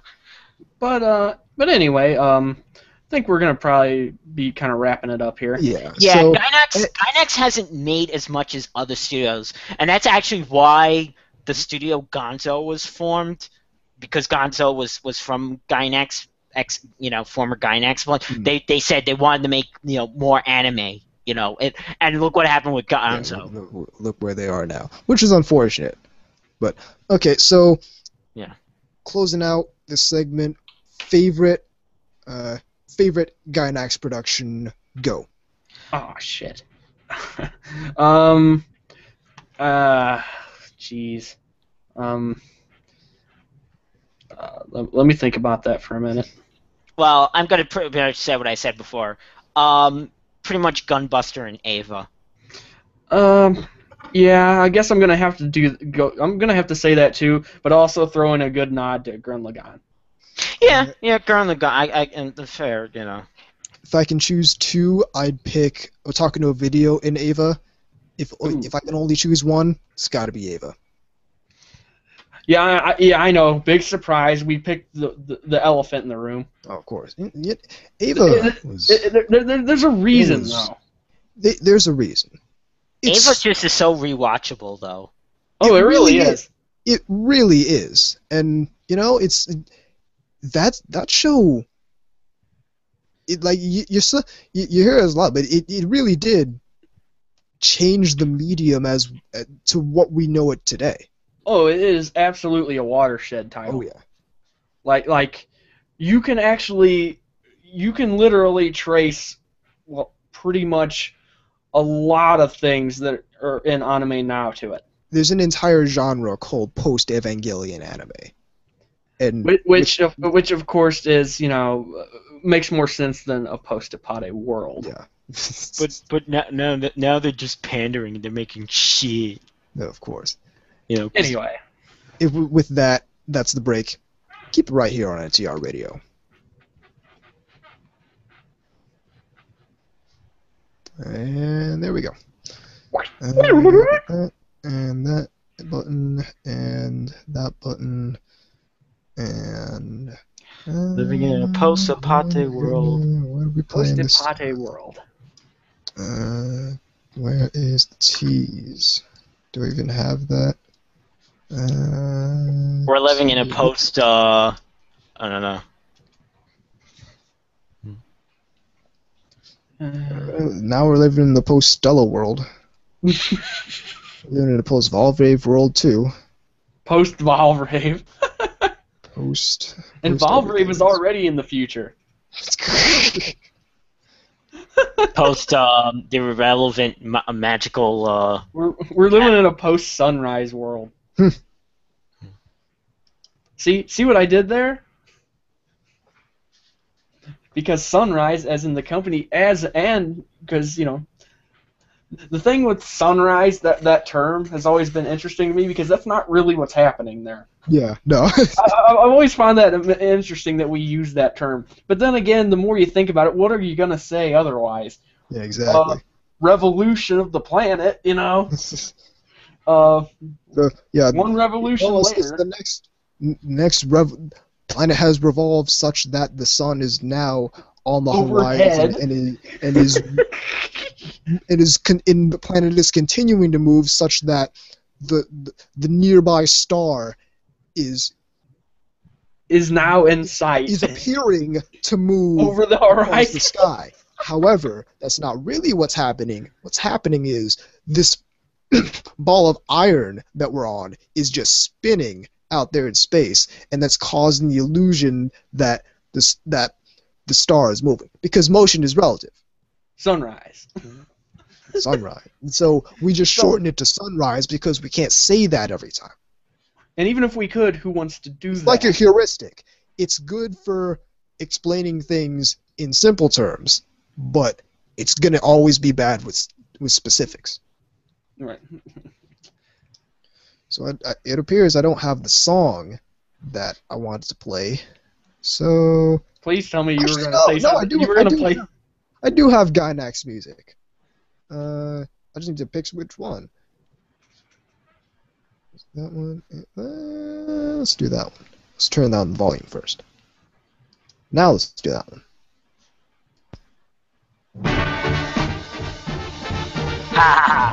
Yes. What I do wish they did was I wish they had the version from the first episode where it just slowly builds up, it adds in instruments, like it starts with the bass. Right. And then it does, I think it's... then it's the piano. And then it adds in the drums. And then right when... what's her name? God damn it. Right when Rento vaults over the thing, the horns come in. Perfect. I could rewatch that first episode a trillion times, and it's amazing. See that? So that's why you've been doing the leap. No, that's just because I'm obsessed with doing the one-handed vaults over things, and I've always been that. Like, but there's never been a situation where you can constantly do it. There's never really been situations in which I could actually do that since my childhood. Like, it's always, there's never been a wall that's high enough that I have to actually expend effort to get over it, but not high enough that I have to actually get up and climb, that I can just run up and do that one-hand vault. So you had to do it when you had the opportunity to film it. Yeah. Whenever I'm out on that porch doing target practice, that's how I get off the porch, is do the one-hand vault. Oh, by the way, I asked Josh that if I could be like a guest on his video podcast, and he said sure, sometime in the future. Ballin'. Yeah. Well, you know, certainly a better person than fucking Adam. Yeah, Mr. Passive Aggressive shit.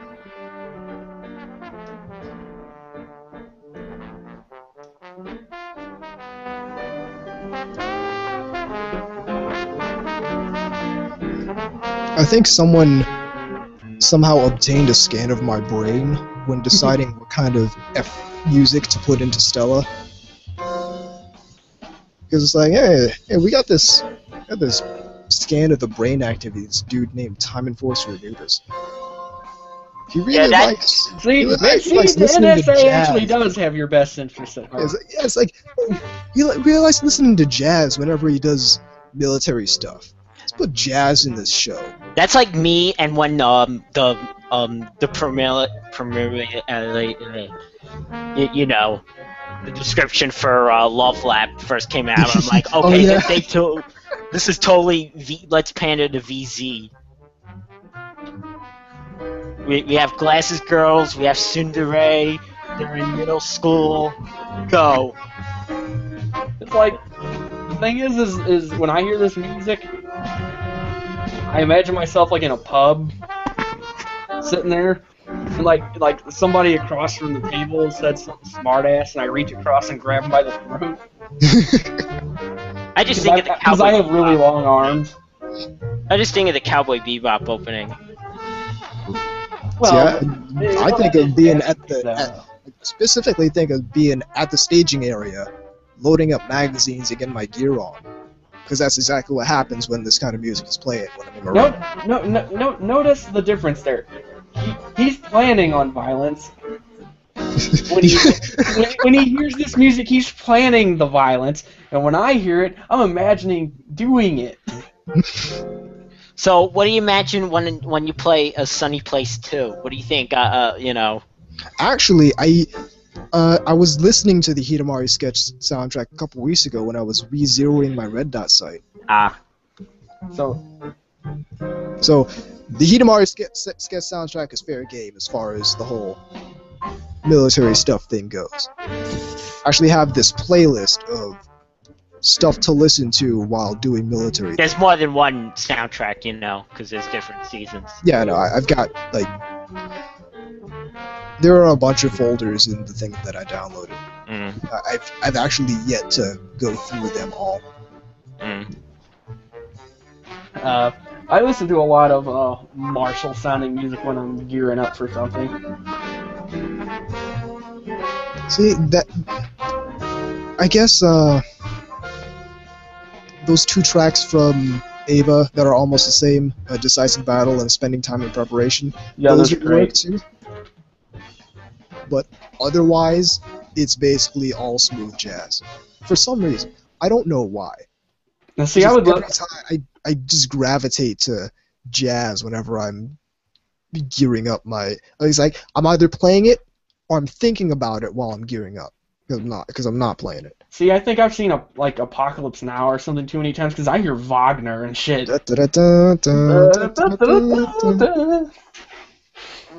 Or like Full Metal Jacket. It was actually pretty funny. It was me and a couple friends of mine. We were all dressed in military gear. We were at Connecticut, and we met up with like 7 other guys who were dressed in military gear. We were all at Connecticut. We were walking down the hall singing the Mickey Mouse song. Oh, gee. MICKUIMOUSE. we were walking. It was like spontaneous. We were walking down the song. That is hilarious. We were walking down the hall, and one guy says, "We should have a theme song for this." And one guy just chimes in, MICKUI, and the whole group just started. Well, it's because everybody there knew exactly what they were doing. Knew exactly what was so funny about that. That's funny. So I bet you could suck a golf ball through a garden. nose. That's a classic. All right, so we still doing that same third segment? Yes. Yeah, go ahead. No mail, right? No mail.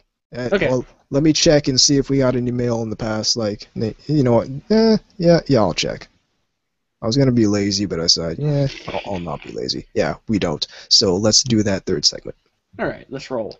Everyone ready? I know what we're gonna talk about. All right, we ready? Yes. 3, 2, 3, 2, Yeah. 1. Welcome back to NTR Radio. All right, so VZ has the topic for our third segment. Go, VZ. Basically what I was hinting at before, the whole still people going on about the Aniplex shit. And I know we've beaten this dead horse, and now it's like the corpse. Pretty much, it's not even the corpse. It's fertilizer. So okay. So yeah, here's exactly. what happened. We beat the dead horse. Beat the dead horse again. We loaded the dead horse on the truck, sent it off to the glue factory, get one of those industrial-sized jars of Elmer's glue, and then we beat the jar of glue. The glue, and now we're refilling the jar to beat it again. Yes. Now we filled the jar with glue, and now we spread it on some children's art projects, on it and all that. Then we beat the glitter. That was very specific. So, but yeah, basically this whole thing, like, you know, the announcement of Kill, the release that they're planning, and the people are still bitching about the pricing. Still, and it's well, the thing is, and it all goes back to Kill la Kill is a hot title. People are there are more people interested in this than otherwise they would be. Yep. Well, there's people also saying, you know, it's like, oh, I could buy, you know, 4 or 5 for the amount that they want to charge. Yes, or you can buy Kill la Kill. I understand that you probably won't watch. But you gotta treat it as a specialty. This is for people who are already used to Japanese pricing, and it's not even that expensive compared to Japanese pricing. Japanese pricing would be $60 to $80 for 2 episodes. This is like $40 for the regular Blu-ray, $50 for like the special, you know, that has the DVD, Blu-ray, and CD. And okay, it's 4 episodes and it's a 26. It was a 26 episode show. Fine, but if you really like it, if you really, really, really like it, wouldn't you want to support it? And it's like, no, and you know. Anubis basically has said this before, and he'll say it again. How much do you want it? How much? How about do you want it? Because yes, it's expensive. If you want it badly enough, you're gonna pay for it. I wonder how many of these people have other expensive hobbies. Because for me, it's an everyday thing. Like I'm all up in the airsoft nut and everything, and a decent airsoft gun is gonna cost you like $150 to $180, and that's a decent one. That's not to mention the cost of BBs, the cost of gas if you're running a gas gun, the cost of the field to play on, the cost of gear, which can easily set you back another $150 to $200. Well, I told you, it's the whole like American. It's really the Walmart culture of wanting the cheap goods at cheap prices. I'm not gonna accept that, because I grew up in that culture. I've lived in this country my entire life, and I understand that culture, but I grew up in that culture, but I still have this respect for and this enjoyment of my expensive hobbies, and I understand. Oh, I know that. I feel the same way. It's not the culture; it's the mentality. These people have an entitlement mentality. These people have an entitlement mentality because anime was $30 for a box set any number of years ago, and they expect to be that now all the time, and it's not going to happen. It's not going to happen for every company. It's not going to happen for every show. They expect it to be. They expect it to be the same as any other media that comes out here, and you can't. It's from a different country. They need to spend money to get it over here, translate it, put the subs on, localize it, re-release it on new discs, press those new discs, distribute it across the United States and all that. It's gonna be more expensive. It's from another country. If I would, going back to airsoft, if I wanted to get really nice Tokyo Marui airsoft guns, they're gonna be more expensive than something that's manufactured here or in some place like China or something like that. There's a reason the stuff is so expensive. And I know, but they're not. I'm just saying they're not thinking that way. They're not thinking. I understand they're not thinking that way. Why not? This is because it's built into the Western culture of wanting cheap shit at cheap.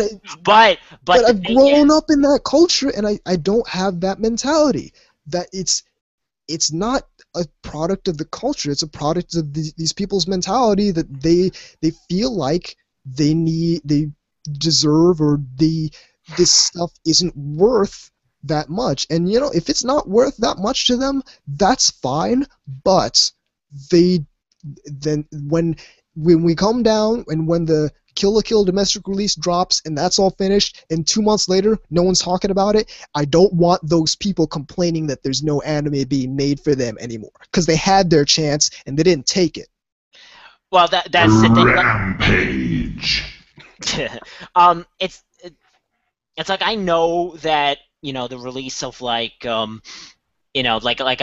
have Love Lab and Kinero Mosaic. I know that, and those are like $35 each. I know that that's not really going to support because it's not, in order to support, it's really the Japanese pricing that's what supports, because that's what pays for the production cost of the show, It's not all about paying the production directly. If I'm not mistaken, because I read that article on ANN where they talked about international distribution. If I'm not mistaken, and if I read that article correctly, there is a fraction of the price you pay for a domestic release product that does go back to the production Yes, company. When you buy it, when it first comes out. Yes. When it's new. So there is money going back to those production companies, but it's not all about the money. It's about showing that there is a market for this stuff here. That's the important. And that's why. That's the important part. That's why we need people to actually support the stuff they enjoy here, because it shows that there's a market. And it can't be just only support through, cosplay and fan art. And I understand that support. That's not. That's support too, but you gotta buy the stuff. You gotta actually put money down and say, it's saying, I will spend money on this. Please make more of it. Please bring more of it over here so I can spend more of my money on it. This isn't me saying, oh, support the anime you like, and cosplaying, yes, because that gets people interested in the show and gets people pumped about it. Yes, okay, that's good. Fan art, that's also good. But these are all secondary to actually going up to the store or going online to write stuff or whatnot and saying, okay, here's my money, I'd like this product. And what that's really saying is, here's my money, I'd like this product, I'd like to send the message that this stuff has a market here, and I would like more of this product sent here. That's the baseline. That's the point. It's not about the money. It's about getting the support and showing that there's a market for this stuff here. And the Western fan base has repeatedly, time and time again, at the very least, this segment of the Western fan base, because we're part of the Western fan base too, where we actually support the stuff we like. At least this part of the Western fan base that's constantly complaining that they don't have anime, that they don't make anime for us anymore, but they don't support the stuff they like. And this is what I'm saying. Past performance is always an indicator of future results. And I don't want to be right about this, but I anticipate being correct about this again, because this happened. It's happened with everything that's come out for the Western fan base. The show airs and everyone's pumped about it, and then the show stops airing and no one's pumped about it. And that's the problem. You gotta actually support the stuff you like by going out and spending money on it. Believe it or not, this whole thing reminds me specifically of a conversation that Homer Simpson has with his brain. You know how on The Simpsons, Homer's always talking to himself and his brain talks back? Well, okay, it doesn't happen all the time, but for the purposes of humor, it does happen once in a while. Okay, one of the things I'm going to paraphrase this. You get a special prize if you know what I'm actually referencing here. Moe, I wanted an anime. Well, money can buy many anime. Explain how. Money can be exchanged for goods and services. Yes. Imagine it's like, okay, all this Moe stuff. I don't like it. Why don't they make anime for us? They are making anime for us. Go out and buy it, so they know that there's a market for it here. So they know that if they make it and license it out to one of these companies, that they're gonna make money. They're gonna get some kind of return on their investment for that. It's a business. We have to start looking at this pragmatically. We can't be it's art. Yes, it's art. It's also a business, and we have to look at it. We have to understand that it's a business and understand that this is how decisions are made. This actually leads to my second point that I'm glad I remembered. They what is it?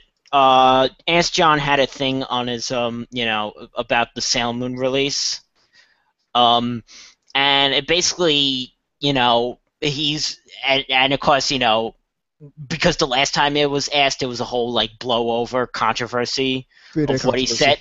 Yeah, and basically that girls don't really buy anime, and it's kind of, I'm not, at least they're not, I just can't see, especially the young female congoer is not going to be the one buying a $200 plus set of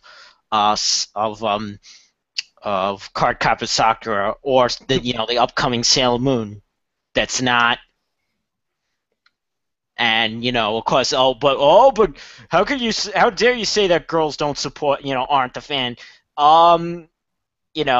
They not at the level. I don't think at the level that someone like us would for the prove me wrong. Well, yeah, and here's the thing. Yes, and I'm gonna get mad again. Here's the thing. There seems to be this, and this sort of made me notice this whole thing again with the whole Ask John controversy for like the 30th time. There seems to be this resistance to actually having a discussion with people in the anime fandom. Like there's this resistance to actually engaging with people on what they say. Oh yeah. I mean, I want to hear all these people on Twitter, and they're all mad. They're all really mad. They're steamed. They're salty about this. If I may interject, but the thing is if they want, because I can play into this too, because I actually saw part of what you were talking about, because we actually had a joke about it. Oh yeah. Well, we were talking about it, it's like, well, nobody's complaining to him, Yeah. Nobody. And we got to laughing, and the one person's like, well, we'll have that same discussion right here, and it's like, well, yeah, that's easy when he's not there. Okay, if you want to have an impotent discussion with no value at all, give me a break, all right? You're I mean, literally a circle jerk. One guy said, go to that guy and say, hey, I thought what you said is off base. Here's why. This, and this. Don't complain on Twitter.com about this guy. Oh, how dare he? Go engage with him. Go talk to him. Which, by the way, I think figure out if he has some kind of perspective on this. Ask for why he thinks the way he thinks. Show me the numbers. Which, by the way, any respect I had for Mike Toole, which wasn't much to begin with, is like more or less gone now because of like what he was saying about remember I showed you that thing? All these anime pundits, they're ridiculous. All right, talk to the guy. Go and you're all adults. Go. Some of them are anyway. Someone was saying about how the adults, all right, they're all over 18, all right. They're all expected to act like adults. I know some of them aren't exactly adults, but you're all over 18. It's entirely possible to go out and engage with this person. But it's hard. It's really hard. Yeah, some things are hard. If you want to have an actual discussion about this that's going to actually have some kind of effect, actually bring some people in and actually give some people some perspective, and if you actually want to maybe solve this problem about this one dude being a sexist, apparently, if you want to actually solve that, go talk to him. Don't complain on Twitter about this guy, and how dare he say that about female anime. Yeah, I love how...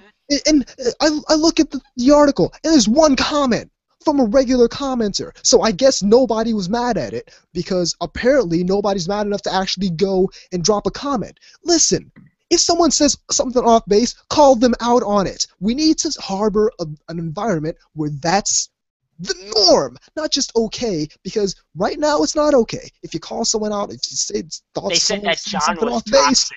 John's opinion was toxic, and I'm like, gee, from people who don't buy anything. Listen, okay, if you think what's difficult about this, you go and have a discussion about it. Are we all 5? We can't talk to each other like but because they're not interested in that.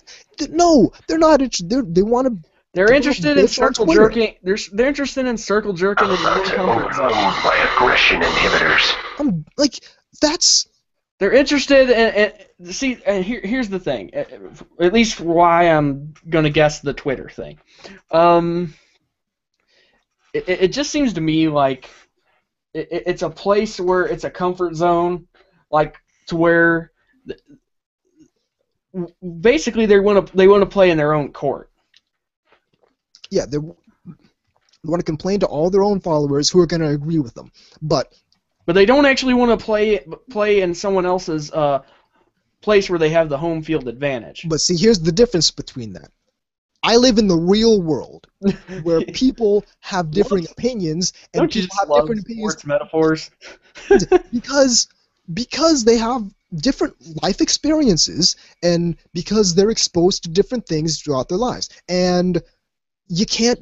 It's like, what? When did it start being that we can't talk about this stuff? When did it get to the point where you have a different opinion than me, so I can't engage with you?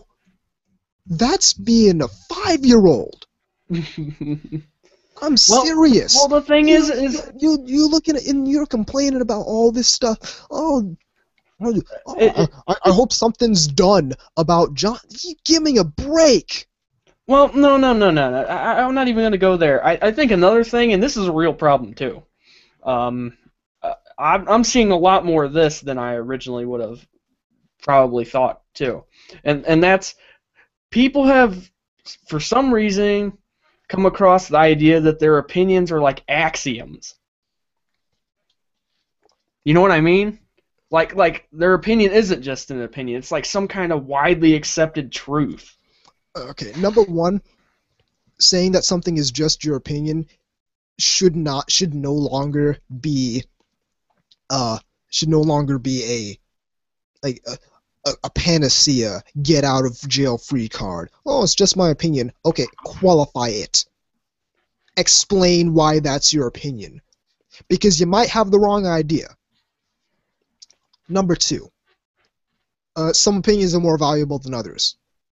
Period, end, full stop. If I wanted to...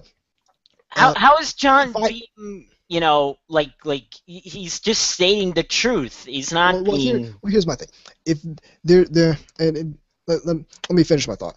If I wanted someone's opinion on Pat labor, is the value of someone who's never seen Pat labor as valuable as the opinion of someone who has? Yes or no? Obviously not. The answer is no, ladies and gentlemen.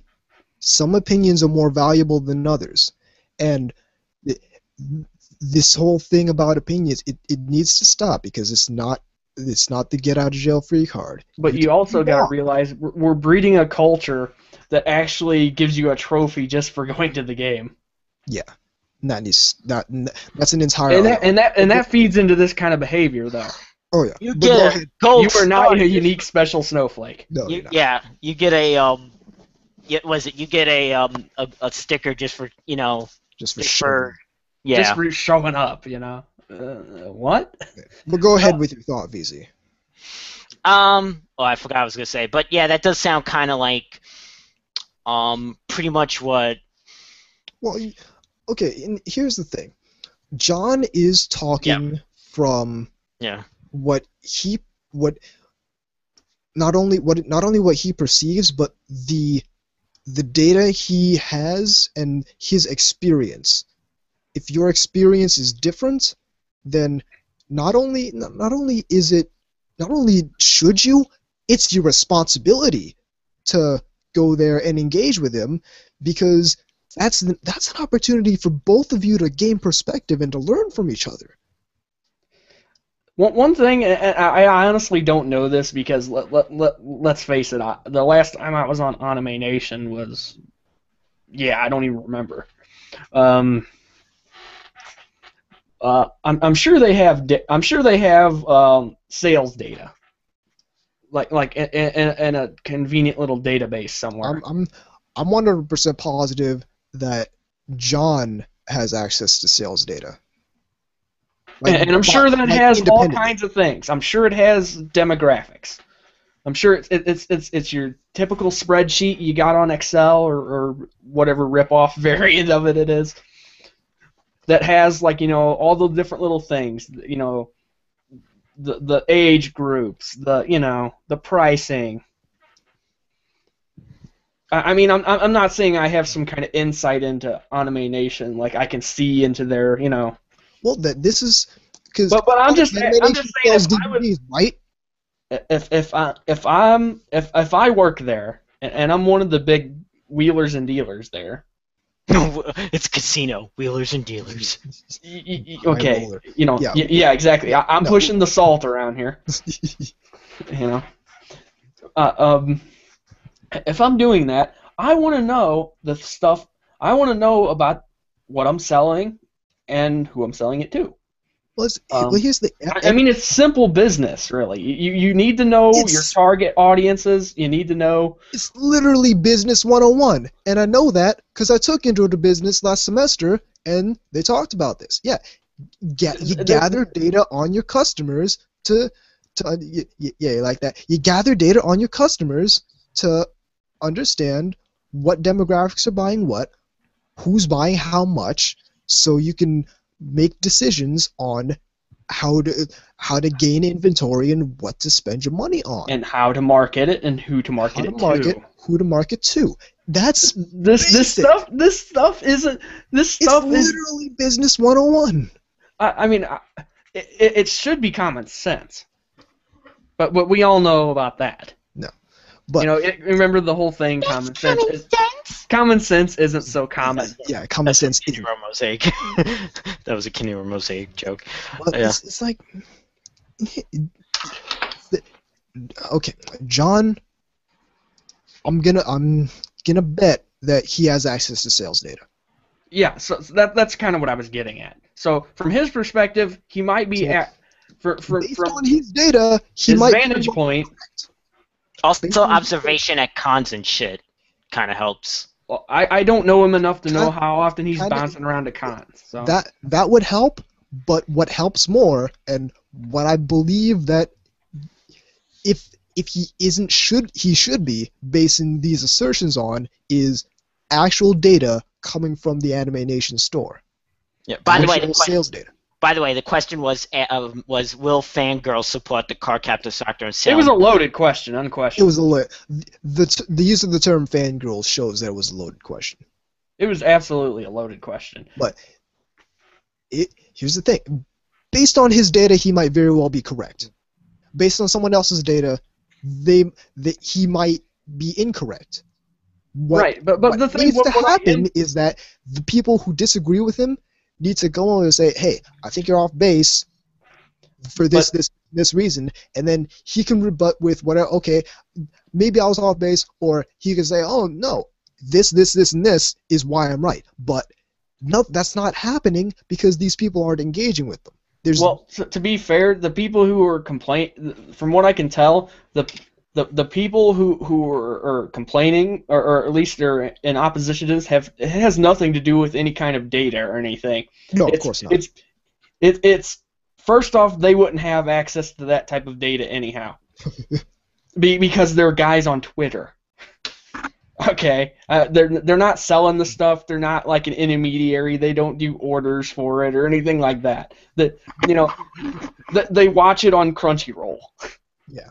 Or whatever. They're not involved in the industry part of it where they're seeing what's moving and where it's going and who's getting it. But regardless of that, there should still be engagement, so they can at least understand what these sales figures say, if that is indeed what he's basing them on. I'm not gonna speculate. I think that's what. I'm not gonna assert that that's what he's basing them on for sure. It could just be something he's pulling out of his ass. It could very well be. If I was doing that, but if I was going to make that argument, I would not have pulled it out of my ass. If I was going to make that argument, there's no way I would have done that on just pure speculation. I would want to be backed by numbers. And that's just my point. The only way anyone's gonna find out how he got to these this conclusion is by talking to him, and nobody wants to talk to him. Everyone just wants to complain on Twitter where everyone will agree with them, because they're scared of people disagreeing. They're scared of actual discussion, and that's bad. That's really, really bad. I'm not even sure if it's that. I think it might even be more of an arrogance thing, more of a my opinions are so above that I'm not going to bother. I'd say that, but no, I really do think they're just. I'm thinking about 2 or 3 specific people when I say that. Certainly. And I know that is how they operate. Yeah, that's how those individuals operate. But I think that there's a lot of just resistance to actual discussion because they feel like it's gonna turn into this thing where everyone's just yelling at each other. And you know what? Number one. That's already happening anyway. Well, no. Number one, isn't discussion more important than not having people yell at each other? I mean, sometimes people are going to get passionate and sometimes they're going to yell. But discussion needs to happen anyway if we're going to get anything done. I mean, okay, so here's an anecdote. Couple months, I think, ago, we were in an anime club, and we were figuring out which anime to watch, and there a suggestion came up for Ruby. It was Ruby. Oh, that thing. Yeah, that thing. And not to disparage Ruby, I didn't want to put it up on the basis that it was not an anime. Now, I was incorrect in that because there had been a precedent set and there had been discussions made in the past that said that we could watch stuff that was not anime in Anime Club and was not Japanese in Anime Club. So I was incorrect on that, but the assertion was made that Ruby was an anime, and that launched into a huge argument where voices were raised, people got passionate. I stood up from my chair. I think I banged on the table a couple times. Wow. It was a really passionate and really loud, and it was probably obnoxious to some people in the Anime Club, but it was this really loud, passionate discussion because both me and the gentleman I was arguing with had a point to make and wanted to make sure the other person understood what point we were making. And yes, it got loud. Yes, it got sort of antagonistic, but you know what? Me and that guy are still friends. We understand where each other are coming from now. And people wanted us to take it outside and whatnot, but you know what? Check it outside. The visual of that is hilarious. You sitting at like a desk with like a coffee mug, sitting there with like a little gavel, like boom, boom. I actually use a kazoo. Like when people are getting loud. Me? No, I'm not kidding you at all. When people are getting loud and everyone needs to quiet down and focus their attention on one person, it's like the escalating scale of like a threat. Like I'll sit back, wait for people to quiet down. If they're not quieting down, I'll just take the kazoo out of my pocket, kind of twirl it for a couple seconds, put it in my mouth, sit there, and then. And then everyone looks. But no, going back, people did want us to take it outside, but me as the president said, no, we need to have this discussion. Because people aren't understanding there's people who aren't understanding where I'm coming from, people who aren't understanding where he's coming from. And this discussion needs to happen because it's important, because this is the basis of what we're fans of. This was a discussion predicated on what is anime. Anime is. Needs to happen. This discussion needs to happen in every anime club, but it doesn't, because people come in with this assumption of what is Avatar. Anime. But exactly, and people would expect, but that's also on the list because everyone's seen it, or everyone who wants to see it has seen it. But people come in and they might expect one thing and get another, and there needs to be this baseline understanding about this stuff. That's why I'm so pissed when people don't. Oh, well, it's just another roundabout discussion about what moe means. Yes, let's have that. Let's figure this out so we can all know what we're talking about. I don't understand what's this resistance to knowing what people are talking about. I can't fathom it. I can't understand it. It's beyond me. I can't process that with my brain. Well, there are a select few, I'm not saying anybody in particular, but you'll know the kind of personality I mean. There are certain people out there who have it in their head that they can't do something like that because it might end up with them being wrong. You know what? I'm happy to be proven wrong all the time. It means I learned something. It means I get a chance to... Or at least it renews your faith in something. Of course. But it means I learned something. It means I've gained knowledge. I've become better as a result. If I'm wrong about something and I get just straight up proven wrong about it, I'm like, okay, yeah, all right, you're right. You win this one. I can see that I was incorrect, and I apologize. But people are just they're just not willing to actually put themselves out there and risk being wrong, or risk someone saying I don't agree with you, or go put themselves out there and have a discussion. People are so resistant to that, and that's a huge problem. That's the biggest problem in anime fandom right now. We don't have this environment where it's seen as a thing to say, I think you're off base. Here's why. It's not you. If you think someone's off base, you're not expected to call them out on it, and in fact you're expected to not call them out on it, and that's wrong. That's bad. That's how all this bull crap happens. Is we have this environment where you're supposed to just ignore people who disagree with you, and that's not what we should be doing at all. To quote the Reverend Led Zeppelin, communication breakdown. Yeah. All right, I think we should wrap this up. We've rambled on enough here. I've gotten mad enough. I actually do need to calm down. He needs to get his 3, 2, 1, 1, 2, 3. What the heck is bothering me? I've never heard that one before. You never heard that one? That's from Family Matters. Yeah. when Carl gets pissed off. Yeah, and it was like he thought that would work.